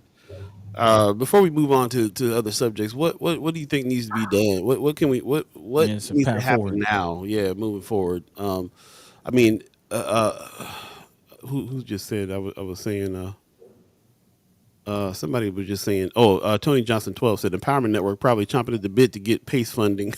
Oh, man. What's going? Are we still supporting? How do we make it so that the kids aren't suffering with the PACE program in particular? What other programs are being affected that you know of, and just what in general can be done here to that's why I was asking earlier about if your neighborhood association is offering some kind of support while all the scandal is going on. What can be done here to buffer some of this ridiculousness happening? Because I know that there's got to be people, families, and organizations suffering in South Omaha right now because of these indictments. What in your opinion can if anything can be done? I think that's something that not trying to avoid is just honesty. I think that's something that people have to get together and have a discussion about. I don't have that answer. SONA, we raise money for our mini grant program. We raise money to give away scholarships, and we provide the opportunity for people to come together and convene. Now, that's something we can do. bring some people together to a table to have this conversation about how we support South Omaha kids who have been involved in this program going forward. That is the best I can offer at this point without really processing it to see what I come up with. But that's something I wouldn't do because it's not just about what Kimara would want. And I don't have all the answers anyway. Yeah. All right. Well, we definitely appreciate that. Appreciate you chiming in on those subjects there. That's an idea. You know what? Actually, though, you see me writing. I think maybe at our next SONA meeting, maybe that's something we can bring up and just have a discussion about it. Just what resources are out there for them. Yeah. And maybe we can talk to the BAA about, expanding down to South Omaha. I've talked to him. Okay. I'm gonna bring that back up again. Hey, bring it right back on round. Back in 2020, I told you about what was happening with the 80 to 100 kids. I called Hasim up real quick. I said, look, these babies over here wilding. We need some people to come in here that will deal with all the kids. I did. And so Kasim will come in. Got it. So we're gonna talk some more. Brother Kasim will come up and be like, y'all got Vinny Palermo all in your video? The BAA. He was asking me, Kasim was asking me, maybe if y'all know out there in the audience, the biggest thing is he can't do it by himself, and we need some people from South Omaha. I wanted some OGs for real who can also work with him because it's also about relationships. Right. So, yeah, like that. As Mr. Stewart said, street dudes don't mind helping kids. Man, come on with it. He also said contact MS-13. Contact MS-13, who possibly the cop was running drugs for. They will probably fund the program. Oh man. who said that? I don't know, Brother Knight. Tony Johnson 12 says, do neighborhood alliances produce annual report with results? Is there any? You guys got any reporting going on in No, we have not created a report. We're an all volunteer-led organization. Ain't nobody making no money, and so that's not something that we have ever done before. I'm not saying it's something we can't, though. We do have a strategic plan that we did under my leadership for the first time in 50 years. I'm happy to share that, and we definitely plan to use that to measure. We have some first-year goals that we've been working on. Very basic probably to some people, but we have to have our foundation, and COVID did a number of neighborhood groups. So but I'm happy to talk about that more and also get some ideas about things that we could be measuring based on our strategic plan. For sure. Okay. Appreciate that very, very much. And it's not easy thinking of what to measure and how to measure and find that qualitative data. Not. we are but that's some of the things that we're working on right now with Julian Young, financial advisories. They're really stressing the point on that we need to be really paying attention to our measurables, to what it is, our goal is and how fast we're getting there. So reporting got to kind of be a part of everything that's going on. I'm learning myself right now. So yeah, we can definitely knock around some ideas on what to keep track of and what to report. We're doing it for ourselves and too. So neighborhood associations most def. Let's move on from this particular subject right now because I want to do something with you that we did with Precious that we didn't get a chance to do with you. Ask you about you and your life and what's going on with you first of all, before you just jump right on into the subjects when you came in. But what's going on with you personally? How are you doing? What's going on with you? I am doing pretty good. Like I said, over the next couple of weeks, I'm gonna have some news for y'all that I think will be really, really beneficial to the community. A little bragging, but I'm doing good. I'm getting ready. May is gonna be just such a wonderful month for me. I'm going back to Black Wall Street for this is. I don't know if you saw my shirt. The set. Yeah, the set. Yeah. We call the motorcycle set. So I'm going back for Black Wall Street #2. It's a biker rally. Bikers from across the nation gonna be there. And then Precious was talking about the Is that in Tulsa? It's in Tulsa. Yes, it is. I went last year. It was amazing. This year they have only improved. They're gonna have performers and just all these different things. You get a ticket to the museums. It's just a wonderful time. It was amazing. Nice. Okay. And then I have Can you go if you don't bike? It's blackwallstreetrally.com. There is a website, blackwallstreetrally.com. It's an annual thing they're going to be doing. I went last year. I cried in the museum. It was just so wonderful. It was wonderful. And then also Precious mentioned the Neighborhoods USA conference. I haven't That's been to NUSA? NUSA, yes. Okay. I was wondering what that So, was. I am presenting for the first time at a NUSA conference. I've been to NUSA conferences through my long longevity with these neighborhoods, but I'll be presenting on neighborhood associations, civic health, and using neighborhoods to create action and make change. And so I've been working on that presentation. I also have a presentation I'm going to be doing for inclusive communities around some of the same sort of topics. So I'm excited about that, and still doing my work with work, but kind of branching off on my own and having some creativity there. So Okay. Anything else happening? Going on road trips or hitting different city? I was just Walking in in Des the woods? Moines. I was just in Des Moines for an event. I was in Grand You Island still last. talking? You still talking about work? I'm talking about. Are you doing Black anything Wall Street besides work? coming up. Okay. That's it. Des That's the Moines thing. work. Des Moines was some fun stuff too. Going to probably local stuff, Kansas City, little biker stuff. But the biker stuff is fun for me. So I Yeah. still got to get y'all Paul down the hill on a Thursday night though. Yeah. To come hang Yeah. with Wait, Bill. I went out and got my I went out to Denver last week and picked up my 1968 Cadillac Coupe I that saw that. I've been after that for a minute. Now that I got that rolling, you know I'm going to be looking at next. We're gonna be You seeing you Okay. Thursday. Oh, next time. That's my goal for next year. yeah. Yeah. Yes. What you looking at? What kind of bike you looking at? I've been looking at soft tails. I'm gonna tell you, I am in love with a street glide. Oh my gosh, Yeah. just in love with them. But I've been looking at soft tails. I like to go to Harley Davidson, just kind of look around and Okay, do a little window shopping. existence. Hey, when you're ready, I got a homegirl there that works there. So Which one? The Harley Davidson? Yeah, Santana. Her name is Santana. She works at the one out in It's like where's it? 108th. Yeah, it's out there somewhere. I don't Fun know. fact: H&H Chevrolet owns the Harley Davidson here, Really? the I Harley didn't know that. Davidson in Grand Island, and the one in Springfield, Missouri. Didn't know that. That's Did a not fun know fact. that. Found that out last week when I went to Harley Davidson in Grand Island. Hey, Tony Johnson 12 is asking any updates on North Omaha voting registration. Are you guys doing any get out the vote campaigns for the neighborhood or anything? Now, I do know I was unable to make it, but Preston did have an event on Sunday with people to continue to contribute to the strategic plan that he is working on. I would highly suggest reaching out because anybody can come and participate with that task force. I know some people are like, I ain't reaching out to nobody. Just reach out. Just reach out, because anyone can participate on that task force. For me, myself at work, part of what we were doing in Grand Island is, again, this statewide just organizing plan, being very, very strategic and figuring out what our goals and metrics and things like that are. So I would really, really reach out to Black Votes Matter. I like to And have they have some goals, and I've been really impressed so far. And I ain't always impressed. And I told Preston that, what I'm saying? I told him that. And so I've been impressed so far with the intent. Now they ain't perfect, and communication still ain't always the greatest, but it's getting better. Yeah, that's what's up.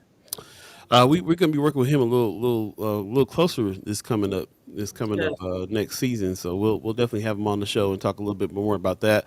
One more question. This brings up one more thing that I've been wanting to ask you and keep forgetting to ask over the course of the times that you come on. Independent candidates. Now I know that you are now. We used to talk about this back in the day, and because you were kind of associated with the Democratic Party, we never really went there with it too much. But with the civic table now, you're able to you're not associated with any one party right now. Is that correct? So I am a registered Democrat. Yes, but I mean, as far as work is concerned. Oh, as far as work is concerned, I'm nonpartisan all the way. Okay, so do you have any information about any independents that might be running for seats? Or I mean, I haven't heard one name in that realm. No, because at the table we don't focus so much on candidates. Right. We focus more so on issues. Okay. And working with our nonprofit members. Our theory of change is that these different nonprofits are the ones who are directly connected to the people. We want to bring people out in underrepresented communities, no matter what community that is, so that you exercise your right to vote. It's not about candidates for us. We have to stay away from that. Oh, I see. Okay. About the issues and riling people up through that to get them out to vote, but not just getting Okay. out to vote. Go ahead. I was just gonna, that was what I was confused about. I didn't know if you were looking at candidates or just because every time we talk about get out the vote efforts, I'm thinking get out the vote for who? You know what I mean? Like Right. And that's true. I'm That's tired of true. this. I'm tired of this. The better about the you So know in what a I'm saying? perfect world, Oh man. in a perfect world, your parties are identifying really good quality candidates because that's what people want. You know what I'm saying? And then our position is okay, you all have identified your quality candidates that these parties have produced. Now we're working with you to educate you on the process and then Yeah. get you out The table is that's the in a table. perfect world. Right. Got it. Mhm. Okay. Well, I'm gonna put out there to the chat too, man. I'm everybody knows I'm independent, and I'm not. I'm tired of, having the what is it the lesser of two evils Yeah. conversation every time. It's hard to get people even interested in voting when you're looking at well but which I mean like these are our choices. Never mind. Just Yeah. forget it. You know what I mean? Like I think that's what a lot of people are kind of falling on that end of the spectrum, if you will. Yeah. My son's one of those people. I say this, I say that, you got to raise some money Mm. and have a platform. That, to me, that has been the issue with the independent party is mm, that there hasn't been a large enough platform for them to be on. And you have to have money, especially in this climate, the way these Republicans coming out the woodworks with all this money. I mm, mean, again, when I was consulting on Greg's campaign, Ricketts gave Aaron Hansen like $100,000 just in like the last couple of months. right. Yep. I mean, Yep. that's crazy, Yeah, it really and it's is. hard to be unless you are a bit of a unicorn, I think, right? And that you're just a really great candidate. You can do some really great grassroots fundraising. And a lot of these candidates who end up running for these larger offices, they don't really know a whole lot about grassroots. So Yeah. Man, that's We got a Green Party that is trying to grassroots. That's funny. We got a green. We got a had a Green Party that's been running this past few whatever. I mean, I remember us knowing about that. I don't remember them getting a whole bunch of money in for their campaigns and all that, but I do remember they had some backing, and that was the closest we came to like a third party to be able to choose from, and that's not even close. Wasn't even close. And from my discussions with people, I feel like there's so many more people that are independent than not. That it's just like it's ridiculous that this two party thing is really just ridiculous and gotta go away some kind of way. And I see in other parts of the country the progress or the independent party is a little bit more prominent than here. It's just absolutely just Republicans and Democrats. In the chat, real quick, Gwen Easter says, "I love NUSA. I participated a few years. What I love was seeing so many Black people involved in NUSA and all the work they were doing in their neighborhoods across oh the yeah, country and beyond." That's what's up. mm. they deep in Alabama, boy. Oh Alabama yeah. deep to the NUSA conference. Okay. When you say Alabama, the first word I ever think of when I think of Alabama, I think of the word deep for a whole bunch of different levels. Yeah. Hmm. If they deep in Alabama, they deep. Marianne Williams says, regardless of who these guys are talking about, Vinny Palermo and those and the others, and aligned with etc. I think the interesting part of this is the Leo element. Feels like the entitled and protected mindset prevalent in Leo. What is Leo? Yeah. What is Ellie? That's what I was wondering when I saw that comment as well. Oh, she If you says, can, sorry, I'm lagging behind this morning. The comment above was about Palermo and friends. right. But what is LEO? What Yeah, is what that? is LEO? Wanda Lewis says, how can changes be implemented to have nonpartisan candidates to be on both the Democrat and Republican tickets? Why just the Democratic ticket? Good question. Good I question. think that's a thing that the Republican, what I know the Democratic Party has their state central committee, which I believe voted on that. That's Mm, something that maybe the Republican committee or whatever has to do. This is my yeah, guess. they didn't. They're not allowing it, is what it is. Yeah. Tony Johnson 12 says, what is different between party requests for money versus candidate requesting? Hmm. Good question. Vaughn Chapman says, are the issues as alluded to issues as determined by the party or issues as determined by the local community? Issues alluded to. Yeah. Okay. As far as the table, how do you identify which issues you want to address? Because I heard you say by the party, so I want to make sure you're talking to me because the table isn't associated with any party. Yeah, Right. And it's fully then nonpartisan, but issues as determined by the different groups that we work with, okay. Oh, right? okay. Who bring these issues to us. Nonprofits, you were saying, yeah. Okay. Tony Justin 12 says Democratic Party communication seems to be a lot of requesting donations. Where does that money go? Again, y'all might be confused. Kimara is not. I'm not the executive director. I'm That's not precious. I working don't for think the party. I don't think I'm a registered I, Democrat. I That don't is think it. I don't think Tony Johnson is asking that to anyone directly, which I highly Hmm. encourage. You remember this is a conversation, so you just no random questions if you can Yeah, we stand don't that. know. Yeah, Um, Go ahead. Sorry. oh, I was just going to read the rest of the comments. Marion Williams says law enforcement officers. Okay, that's what the Oh, LEO. Okay. LEO got it. Oh, Okay. I never knew that. me We neither. see, the hood might have been like, here come the Leos, here they come. You know how we do. Uh, Agweniza said the Okay. first Noosa attended felt like black family reunion. Wow, Hmm. Noosa cookout and everything with Noosa. Huh? We have to Okay. appreciate that very much. Thanks for your comments. Any more questions that you have for Kimmer while we have her on, please put them in the comments there, and we'll go back and check out what you got going on. Really appreciate that, and also just the conversation that we're having here. Feeling very much like I'm learning a thing about what's going on. We're putting in context the scandal and the things that's going on with the four indictments and how Yeah. that's affecting neighborhoods. We're talking to Kimara Snipe, who is in the neighborhood, and seeing the effects of what's going on, and then we're all trying to figure out what to do about that stuff.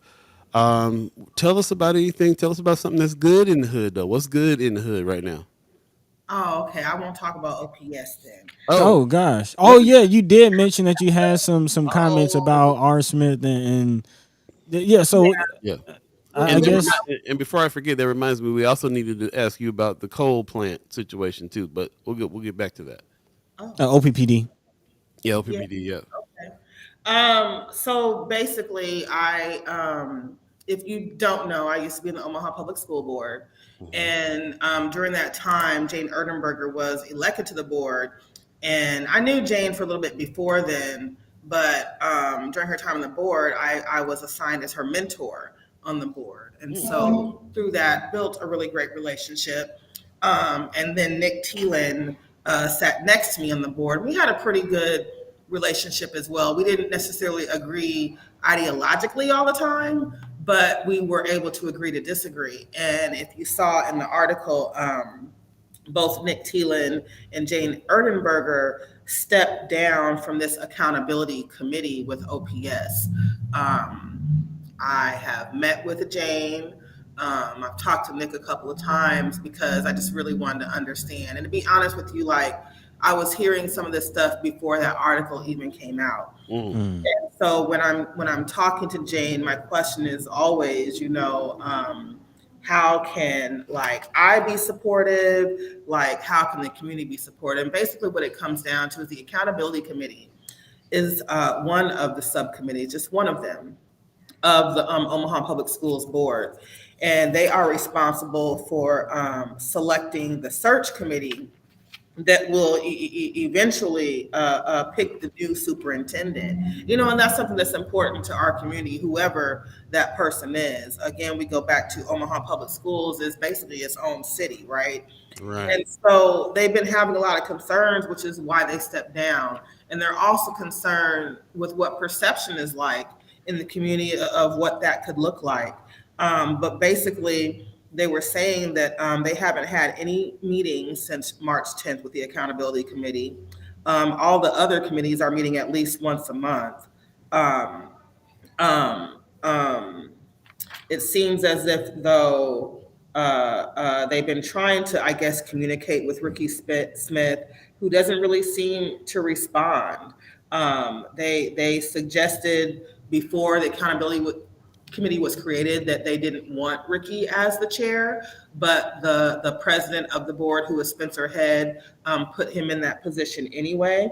They Mm. offered to say, okay, well, let him stay as the chair, but just let one of us run the meeting, send out the invites, and just wouldn't even do that either. And so for both Nick and Jane to step down, I think it just really sends a statement. And I hate to put anybody on blast, especially my own people.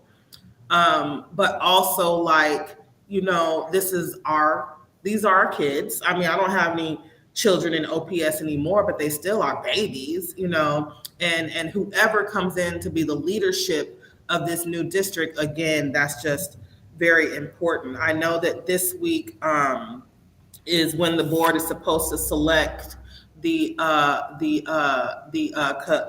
firm who will find the new superintendent.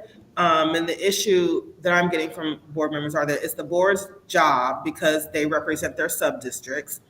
And this committee is going to be creating a candidate profile, and they want the community to have as much input to that candidate profile as possible. Mm-hmm. So what they want from the community is to just hold the entire committee accountable, including the chair. They want the committee to communicate, maybe with the Omaha Star, with the neighborhood alliances, with different communications outlets. I asked Jane if she would start sending me agenda items, because Jane, she thorough, boy. She go through every agenda. Oh yeah. For the meeting thoroughly. I mean, with a fine tooth comb. And so I said, as you find things that you think are important to East Omaha, would you please share them with me? And I figured I could share them on the First Sky page. Okay. But essentially, they want the community to know that this isn't about them trying to not work with a person of color. This is about them trying to be mean. This is about them trying to get the job done. And they want the community to have input into the creation of this superintendent candidate profile. Well, I mean, are they going to listen though? I mean, they're not listening to the people that are already on the committee to the point where they're walking off. So I mean, they're going to listen to us. I mean, it's a difference between a person.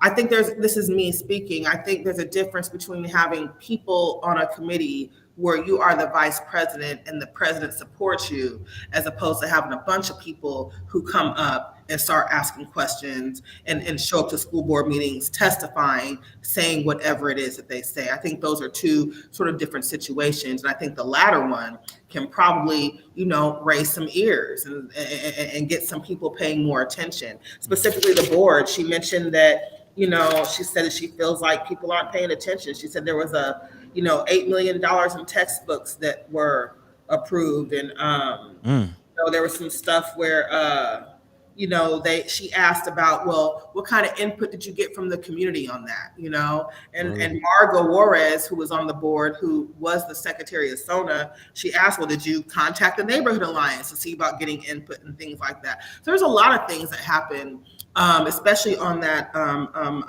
consent agenda, where you don't have to discuss that during the board meeting. You just vote on the consent agenda, and everything in there is automatically approved through that vote, right? Just one sweeping vote.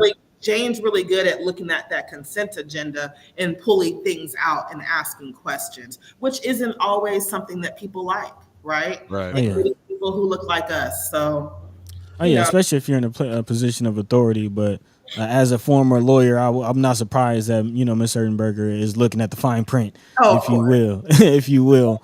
And I do want to put this in context, because one thing that we did learn about OPS with the sex education debacle, if you will. Again, there was an attempt to update the sex health education standards in OPS to include more language that is more inclusive of those of the LGBTQIA community. That fell on his face, and we kind of looked at what happened, and we did learn that the districts have regardless of what the state can put down some things, and the state board can put down some things, but it seems like the districts have a lot of wiggle room, or a lot of saying what actually is the final decision as far as curriculum and things like that. And so I just wanted to put into context again, whoever is in this superintendent position will have a lot of authority and a lot of power as far as, and Kimara as a former board member, maybe you can speak, to that as well, as far as exactly how much, we call it a city, but exactly how much power the superintendent has about what goes on. I think that's one of those things that depends on that board, right? Because Mm. technically on paper, the superintendent reports to the Board of Education. They are the superintendent's boss, right? Mm. But based on information I'm receiving, that it doesn't really feel like that with the Omaha Public Schools Board. Well, So with great money comes great responsibility. If they're gonna pay somebody $300,000 to run something, it's because they're gonna have a lot on their shoulders that they're accountable for. So, Ideally. I mean, ideally, but yeah, that's usually what it is. So, absolutely. I'm kind of anxious to see that. What they have to say. Like I said, I don't have any faith. If we've been getting, you guys have been talking about the character, especially the lady that stepped down.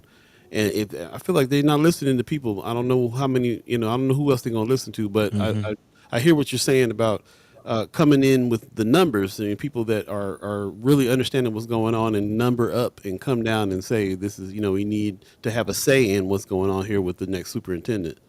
It's really interesting. What I'm sitting here thinking about is I've been putting together this presentation for NUSA, right?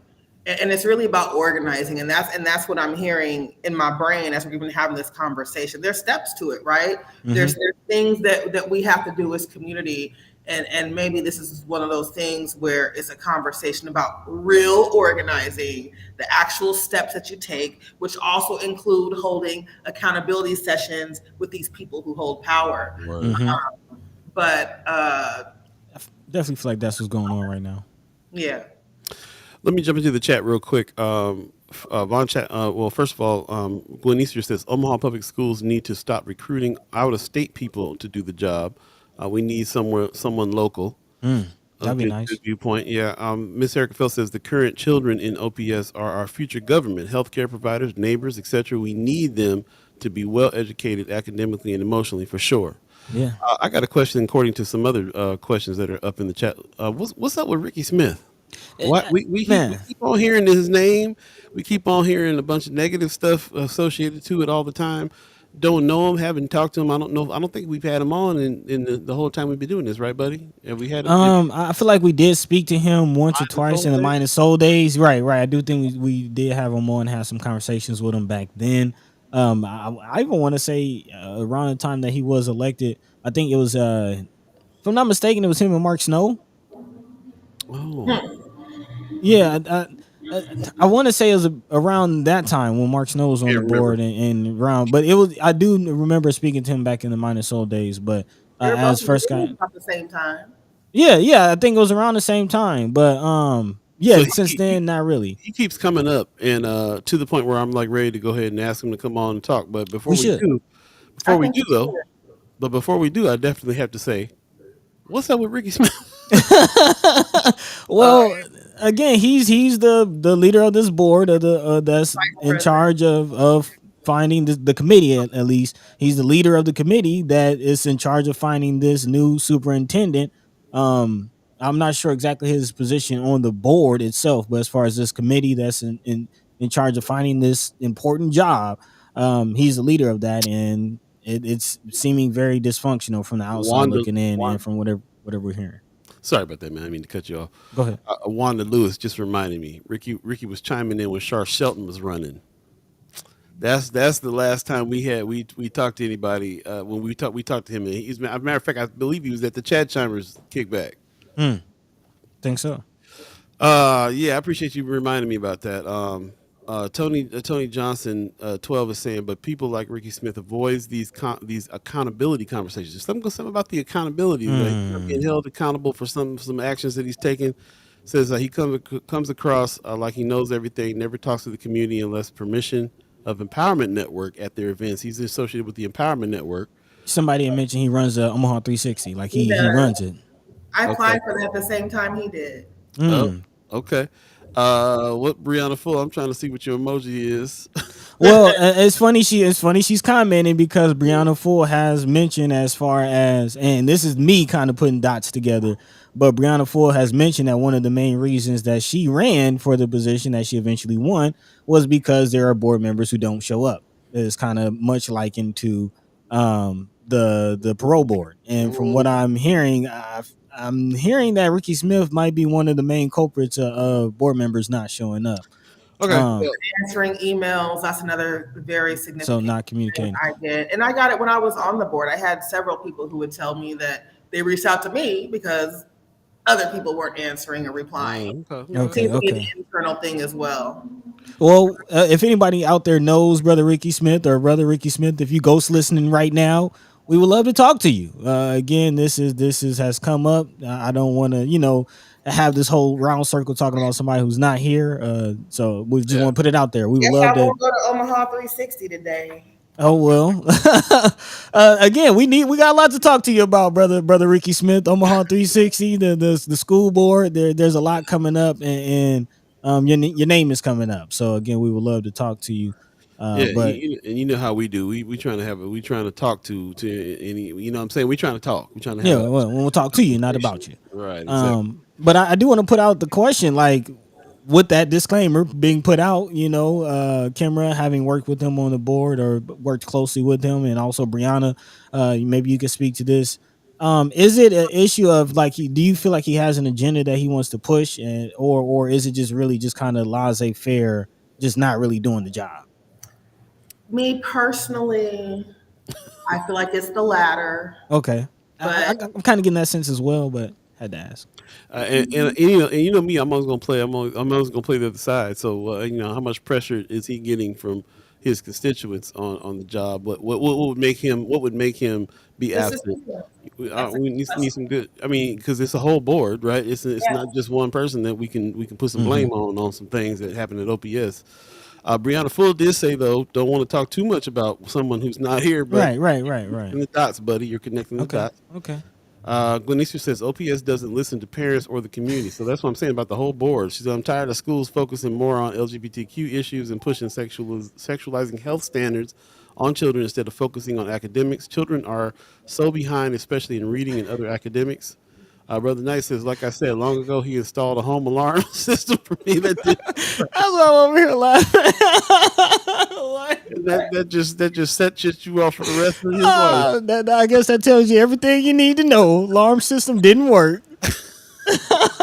Well, who though? Never mind. Bob Chapman says, at the end of the day, the children are the victims of the distinction at OPS.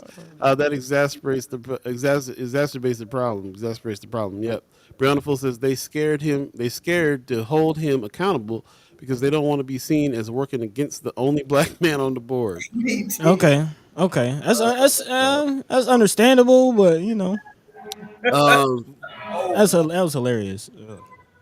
That $25 for each false alarm ain't hilarious though. Man. ooh. For each false alarm. Yeah, what was wrong? What happened to the alarm system? Did it not work? Did it not work when people coming in, or was it going off all the time? Oh Um, man. I want to keep going with the chat here real quick. Tony Johnson 12 says, look at who showed up for his board nomination. Just mother and girlfriend. Okay, well, giving us Not the some community. anecdotal. Yeah. Wanda Lewis says a lot of people don't come on First Sky until they have a personal agenda. Afterwards, you won't hear from them again. This is true. Yeah. I've seen. I've seen that. We've had people call us and be like, "Hey, we want to come on because we're running for office." And then after they lost or after they won, sometimes we call them back for something else, and crickets. it's hard to get a little call back sometimes. Brother Nice says ADT sent him out, and the funny thing was that I kept getting false alarms after he installed that system. The city charges $25 for each false alarm. Man. It is. Stuart Brother Knight says he also tried to play counselor too. Okay, so this is what I'm saying. We keep on getting people coming in saying all these different things about him, about his character, so on and so forth. I am very skeptical. I have to, like I say, for how First Sky approaches things. We're going to approach things how we need to approach things with respect. Oh yeah, it's all love still. Our black leaders, we don't have a lot of them. As a matter of fact, Kimmery, didn't you just hit me with something else? Oh African American Commission no longer has an ED. So yeah. did we lose another black male leader I in don't Omaha? know. Jane was telling me that she went to the meeting Saturday morning. I couldn't go, and she was telling me that they said they're looking for a new executive director. It was personnel matters, I believe. So, There's Well, there's been a trend. I don't know if you guys are continuing. You guys are just joining us on this show, or you've been watching for a while. But there's been a trend of black leadership stepping down, getting fired. Um, didn't you just post something about Don Lemon getting let go, and he yeah, mentioned that same thing about like I don't know if it's just me or there's something in the water. Like, is it? Is it? Vaughn Chapman said they call Ricky can't get right. wow. All right. All right, all right. Listen, We'll This try is to reach out. yeah. This is why we got to reach out because this ain't us. We ain't gonna be just Bragging on it, because especially if you ain't here. you know me with them nicknames, bro. That'll stick. It'd be a thing. Whew. Okay, so anyway, yeah, we definitely like I said, it's my main concern is that every time we turn around, there's somebody, a black leader, especially a black male leader in Omaha that's Yeah. stepping down, getting fired, that getting called out, not doing his job. There's a whole board full of folks besides Ricky Smith. There's a whole board full of folks. We holding everybody accountable. That's Yeah, true. well, I will only say his name is coming up because he's the leadership of this committee that's supposed to find the His name was coming up before all this was going down, bro. Yeah. But as far as the accountability and what we're talking about now, of course, Yeah. is that. But yes, again, we do have some questions. That's all. Yeah. Right. Okay. So anyway, and I'm gonna thank you, Wanda Lewis, for reminding me about the last time we did talk. As a matter of fact, at the Chet Chalmers kickback, we talked about him coming on the show. He was like, "Yeah, I'm down to do that," and we just never got to it because of whatever. You know, we have people on based on what's going on in the news right now. So the fact that his name is coming back up because of this situation is a good time to reach out again. Yeah. And I'm sure that he will come through as long as we can, as long as we keep on putting out there with how First Sky Omaha approaches things. We trying to be respectful of our brothers and sisters and our black leaders, and give them the benefit of the doubt and have some conversation, but also hold accountable. Wait a minute, now you over here, who you congregating with over there at the headquarters? My nephew Oh, came here. okay. I was gonna say, I was wondering Yeah. Who you talking to? So one time, you're at the headquarters. So I'm like, one of these days, like somebody gonna pull pull up. through. She gonna pull him in, like, hey, look who's here. It's Ricky Smith. Check him out. But Wanda Lewis is reminding us that part. Wanda Lewis is reminding us. She says, keep in mind that the school board is a non-paid position. So, I still can answer emails though. okay, well, there you go. Perform my responsibilities. But I hear you, Wanda, and you're Yeah, right. yeah. It is unpaid. Yeah. Again, let's just bring them in and ask some questions. I think we put So wait a what we minute, need to wait, put on the wait, table. wait. Oh, you got something else? What? Superintendent is $300,000 job, but the board, who is the boss of the superintendent, is a non-paid position. In Nebraska, you go to a school Wow. board conference. I've been to school board conferences and met school board members who made almost $50,000 a year in other states. This place be so backwards sometimes, man. That's crazy. That's crazy. That's especially with the budget that OPS has, and we still Especially got with teachers. What? Okay, yeah, I'm not gonna go down that rabbit hole. Brianna but, Full, we need you. the math ain't mathing right now. But MCC board members also unpaid, to my understanding. Say that again. Board members, MCC. Board members unpaid. MCC? No, I think board members are paid at MCC. Yeah, I think so. Oh Lord. Okay. OPS getting a short end. Sorry, the State Board of Education, I believe, is unpaid. We gotta look into that. Yeah, absolutely. Let's move on from that. It's actually 8:48. We only got about 12 minutes left in the show. You got any last words for us before we get out of here? Just I don't know. It's just a cluster. You know what going on everywhere. It's a lot. Be mindful. I thank God for this show that brings people information. So continue doing that. If anybody wants to discuss any of these things, let me know. I'll be more than happy to get some ideas, especially how to be supportive of like OPS with searching for the superintendent, things like that. So just holler at me. I'm here. Yeah. I did want to mention also, Kimmer reminding us about the ED for the African American Commission. Again, we do have Sister Gwen Easter, who I believe is a part of that commission. If you have any more information about, if anyone's interested in maybe applying for that job, again, we are looking for. We're losing leadership, so we need replacements. We need succession plans. We need people in the community to step up. So if you have any information or just more context about that, please let us know. Kimber, you still riding up to the legislature in the last few days that we got in the session? Oh, you know what? Actually, the voter ID thing. Okay.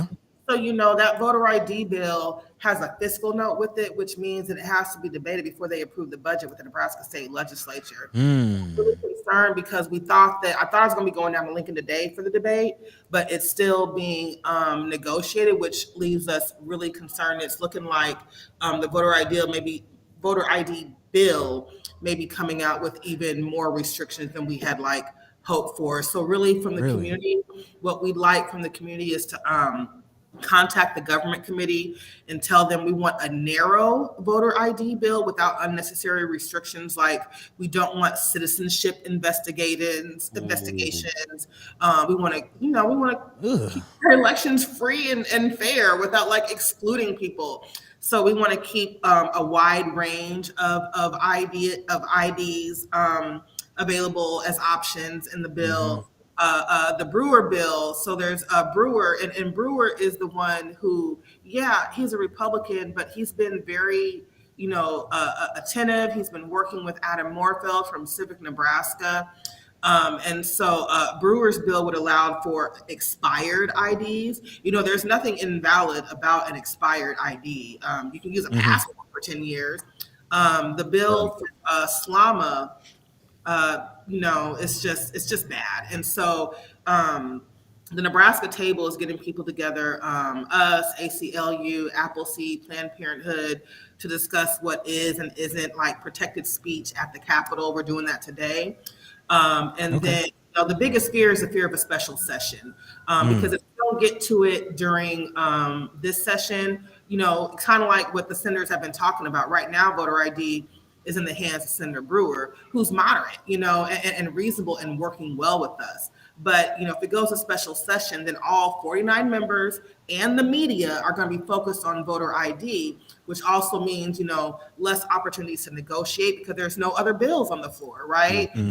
So we really want to get the good bill out. And so contact the government committee, tell them we don't want this crazy voter ID bill with all these restrictions, citizenship investigations, and all these things. Okay, so that's the action plan. You said contact the government committee, and I will go find that information and put it on the first Sky page. Perfect. If you could do that for us, that'd be great. I really appreciate that. Thank you very much. And just tell them, we want a lot of options for voter IDs. We want to be able to use expired IDs. We don't want citizenship investigations. We want to be free and inclusive. Also, mail-in voting. Yeah. Von Chapman is asking a question I'm thinking about too. Is it possible to help those? Can the table do this? Can the table help here? Is it possible to help get those without voter IDs get voter IDs in the local community? So it's interesting. I was talking to my policy person yesterday. I said, what we're going to have to do is find a way to work with these different organizations to be able to support community. And that's one of the ways to do that. Talking with these organizations who already kind of have their foot doing stuff like that, like Together, Lutheran Family Services, Heartland Work for Solutions in different places. And so that's something we got to talk about how to help people once whatever bill comes out of committee happens. Yep. Sounds good. We're going to let you go. We're going to get out of here in just about 7 minutes. So thank you so much for joining us and breaking down the stuff that you broke down. Always get so much good information when you come on. Really, really appreciate you very much. And thanks for getting up early, coming down to the headquarters and hanging with us. So really, really appreciate it. We'll hope to see you soon.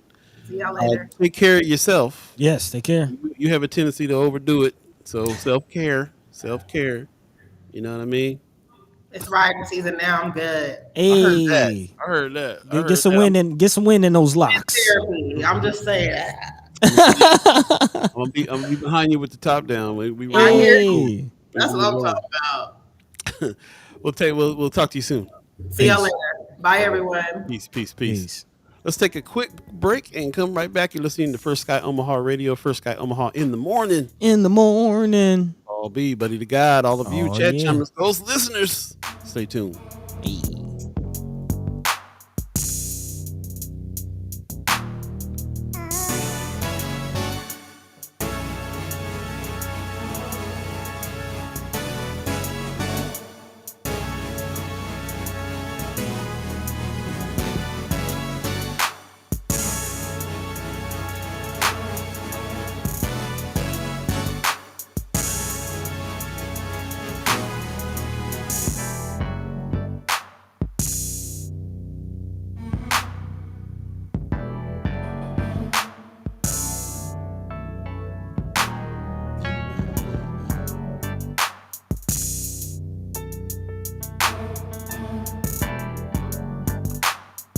What up, what up, what up? Welcome back, welcome back, welcome back, welcome back. You're listening to Hey. First Sky Omaha Radio, First Sky Omaha in the morning. In the DS. Paul Beeee, Buddi3 Da Gawd, all of you, chat chumers, ghost listeners, appreciate you coming on in. Ron's Review says, have a blessed day, everyone. Appreciate you, brother Mayor Sanchez.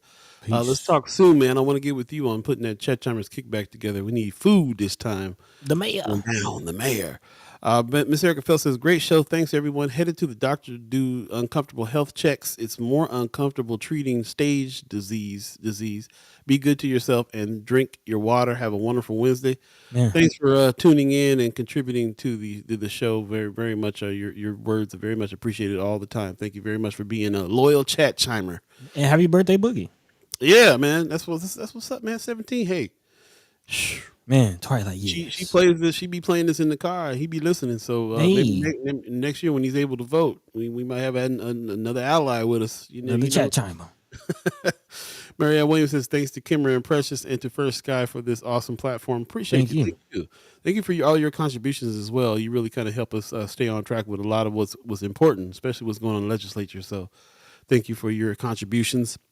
And yeah, man, I really I feel like I learned so much talking to Kimara this time around too, man. Especially a lot of info. A lot of info, man. A lot of info. And I love getting the official, Democratic Party statement from Precious today on certain things that's going on too, man. I feel real official when they come on. And, yeah, we hearing it from the source sources, right? Yeah, man. And also from all of you, everybody who's in the chat, man, also helping out with this conversation. And really appreciate that. I want to acknowledge with the chat how much I appreciate this chat more than any other chat. We have come, because of the way that things have gone on the internet, we tend to speak in chats. The majority of people in the world use chat to preach, to just spout their stuff, to say anything that's on their mind any old kind of way as if they're just anonymous. And that's part of it. The anonymous nature of chats and everything else that has been going on all these years has developed this culture of speaking any old kind of way on it. That's not us. Our chat is like one of the most intelligent, informative, respectful chats that I've ever come across anywhere. And I used to get on the AOL days when it first started. Oh, man. The chat. All right, so just really appreciate everybody that is seeing the wisdom in treating the chat like a conversation, like we're speaking face to face and everything else. I really appreciate that very much. Kimara Snipes still on. She said, I appreciate the chat too. Erica, I still want to get some. Oh, they talking to each other. That's what's up. Okay, you got some bones. Okay, a little domino, a little domino. Is that what's going on? Oh, okay. They talking about some bones. That's what they talking about. Okay, you never know what kind of bones they talking about though. I don't know what. They getting some ribs, you know. The fat man gonna go to the bones and go to the food. Of course, you talk about some ribs, right? Mama God said, "Gotta go." Second opinion, eye doctor appointment, surgery set for May 24th. Prayers. Yeah, prayers up, my dukes. Thanks for coming on this morning and contributing as well. Really appreciate that. Pop said, "Man, everybody giving us goodbyes already. What time is it?" Yeah, it's about that time. It's about letting you know. Another great Women's Wednesday. Thanks to Kimara and Precious and you most excellent interviewers. Oh, thanks, man, and hosts. Love you all and see you on Friday. Appreciate you, Pops. Peace. Very much so. Well, I guess we'll go ahead and wrap it up then, man. they getting us out of here. Hitting us with the wrap it up, B. Wrap it up. Ron's Review says, thanks for not having me raise my hand. She said that. Okay, Domino's. I told you, Domino's. They ain't talking about some ribs. Hey, have you seen that? Hey, you never know, man. I don't know what they talk about with these bones. Have you seen that commercial where it's a black card company and they're like, the reason why you need to be playing spades with these black cards or whatever he said. Man, that commercial is so dope to me. It's like it would have ever said. Yeah, they made some cards that's got like depictions of African kings and queens and stuff. You're supposed to be playing spades with these cards. I think I've seen those cards that you talk about. If you can find that, drop that in friends up. Yeah, I will. That's what's up. Look at challenge going on. I told you them bones, man. That's the only bones I know about. Look, man. Mayor Sanchez says I teach dominology. So he that sound like a challenge to me. Sound like we need to have some put a table out on the Chat Chambers kickback. Man, barbecue and bones and bones. Let's do it. Buddy, you got some words for the people? Man, as always, big shout out to the dynamic duo, the ladies, Sister Precious McKesson and Kimara Snipes, for dropping through and speaking with us. We definitely appreciate you too, as always, for taking time out of your busy schedule. Of course, big shout out to big shout out to the Chat Chambers, man. Without you, man, there really would be no us, man. Talking about this chat, Paul and I can just talk on the phone or whatever. Like, really having this platform to discuss with you, get down to the nitty gritty of things, to have conversation, to throw jabs, to throw challenges, man, and really be a community, be a family. This is what this is about, man. So we definitely appreciate everybody who's a part of this. We love you. We thank you truly, sincerely, and dearly. And without further ado, Paul B, take it away. Hey, we asked Gwen Easter to chime up about that commission. She said we had our commission on African American affairs meet and greet on Saturday. We appreciate the community members that attended and shared their thoughts. We would still like to hear from the community. If you would like to know more about the commission, we'll be hosting another meet and greet meetings across Nebraska. Okay. All right, cool. So we'll pay a little bit more attention to that. You guys are looking for an ED now, as far as what I'm understanding there. So definitely want to see what's going on there. Appreciate it. Kimara Snipes is in there talking junk. She a dominology. Y'all ain't ready. I guess the bones is going down for real. I told you, man. Josh Tag in the house. Well, he said, haven't chimed in much lately, but I love being a ghost listener too. A great show as always. Women's Wednesday is what's happening. That's what's happening for real. Appreciate you, man. Josh. We got to get together too, man. There's a whole lot of getting together that's gonna happen this spring. So it's about, man. That's what it's about. Live alive with one another. So appreciate it. Yes, sir. Want to give thanks to the Omaha tribe elders for allowing us to be on this land and speak while we're here. I want to give a shout out to our elders for allowing us to speak before them, and shout out to you, the Chat Chimers, for allowing us to speak with you. And I really appreciate everybody that is joined in on the chat, and the ghost listeners too, and the radio listeners. So thank you very much, everybody who is part of this process. I want a special thanks to the people who are reoccurring members and sponsors of the channel as well. Go to firstskyOmaha.com, hit the donate button if you're so inclined. Help us to keep this show on the road. Shout out to the $10 people, the $25 people, and the $50 people especially.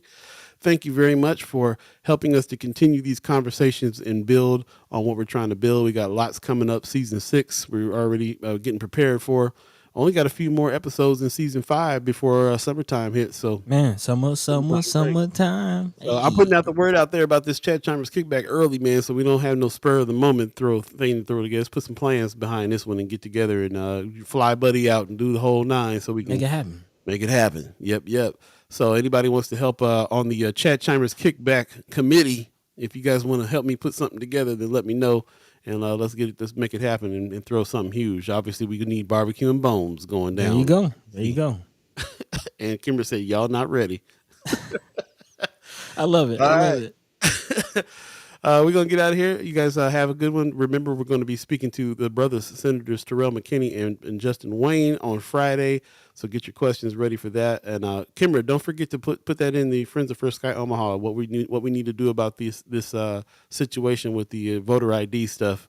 If you can break down a couple steps that we can take for action, then we really appreciate it if you do that. Don't forget. Yeah, man. All right. Appreciate it. And you guys have a good one. Take care of yourselves. We're going to get on up out of here. Peace. By the way, Van Glorious, this is protected by the red, the black, and the green.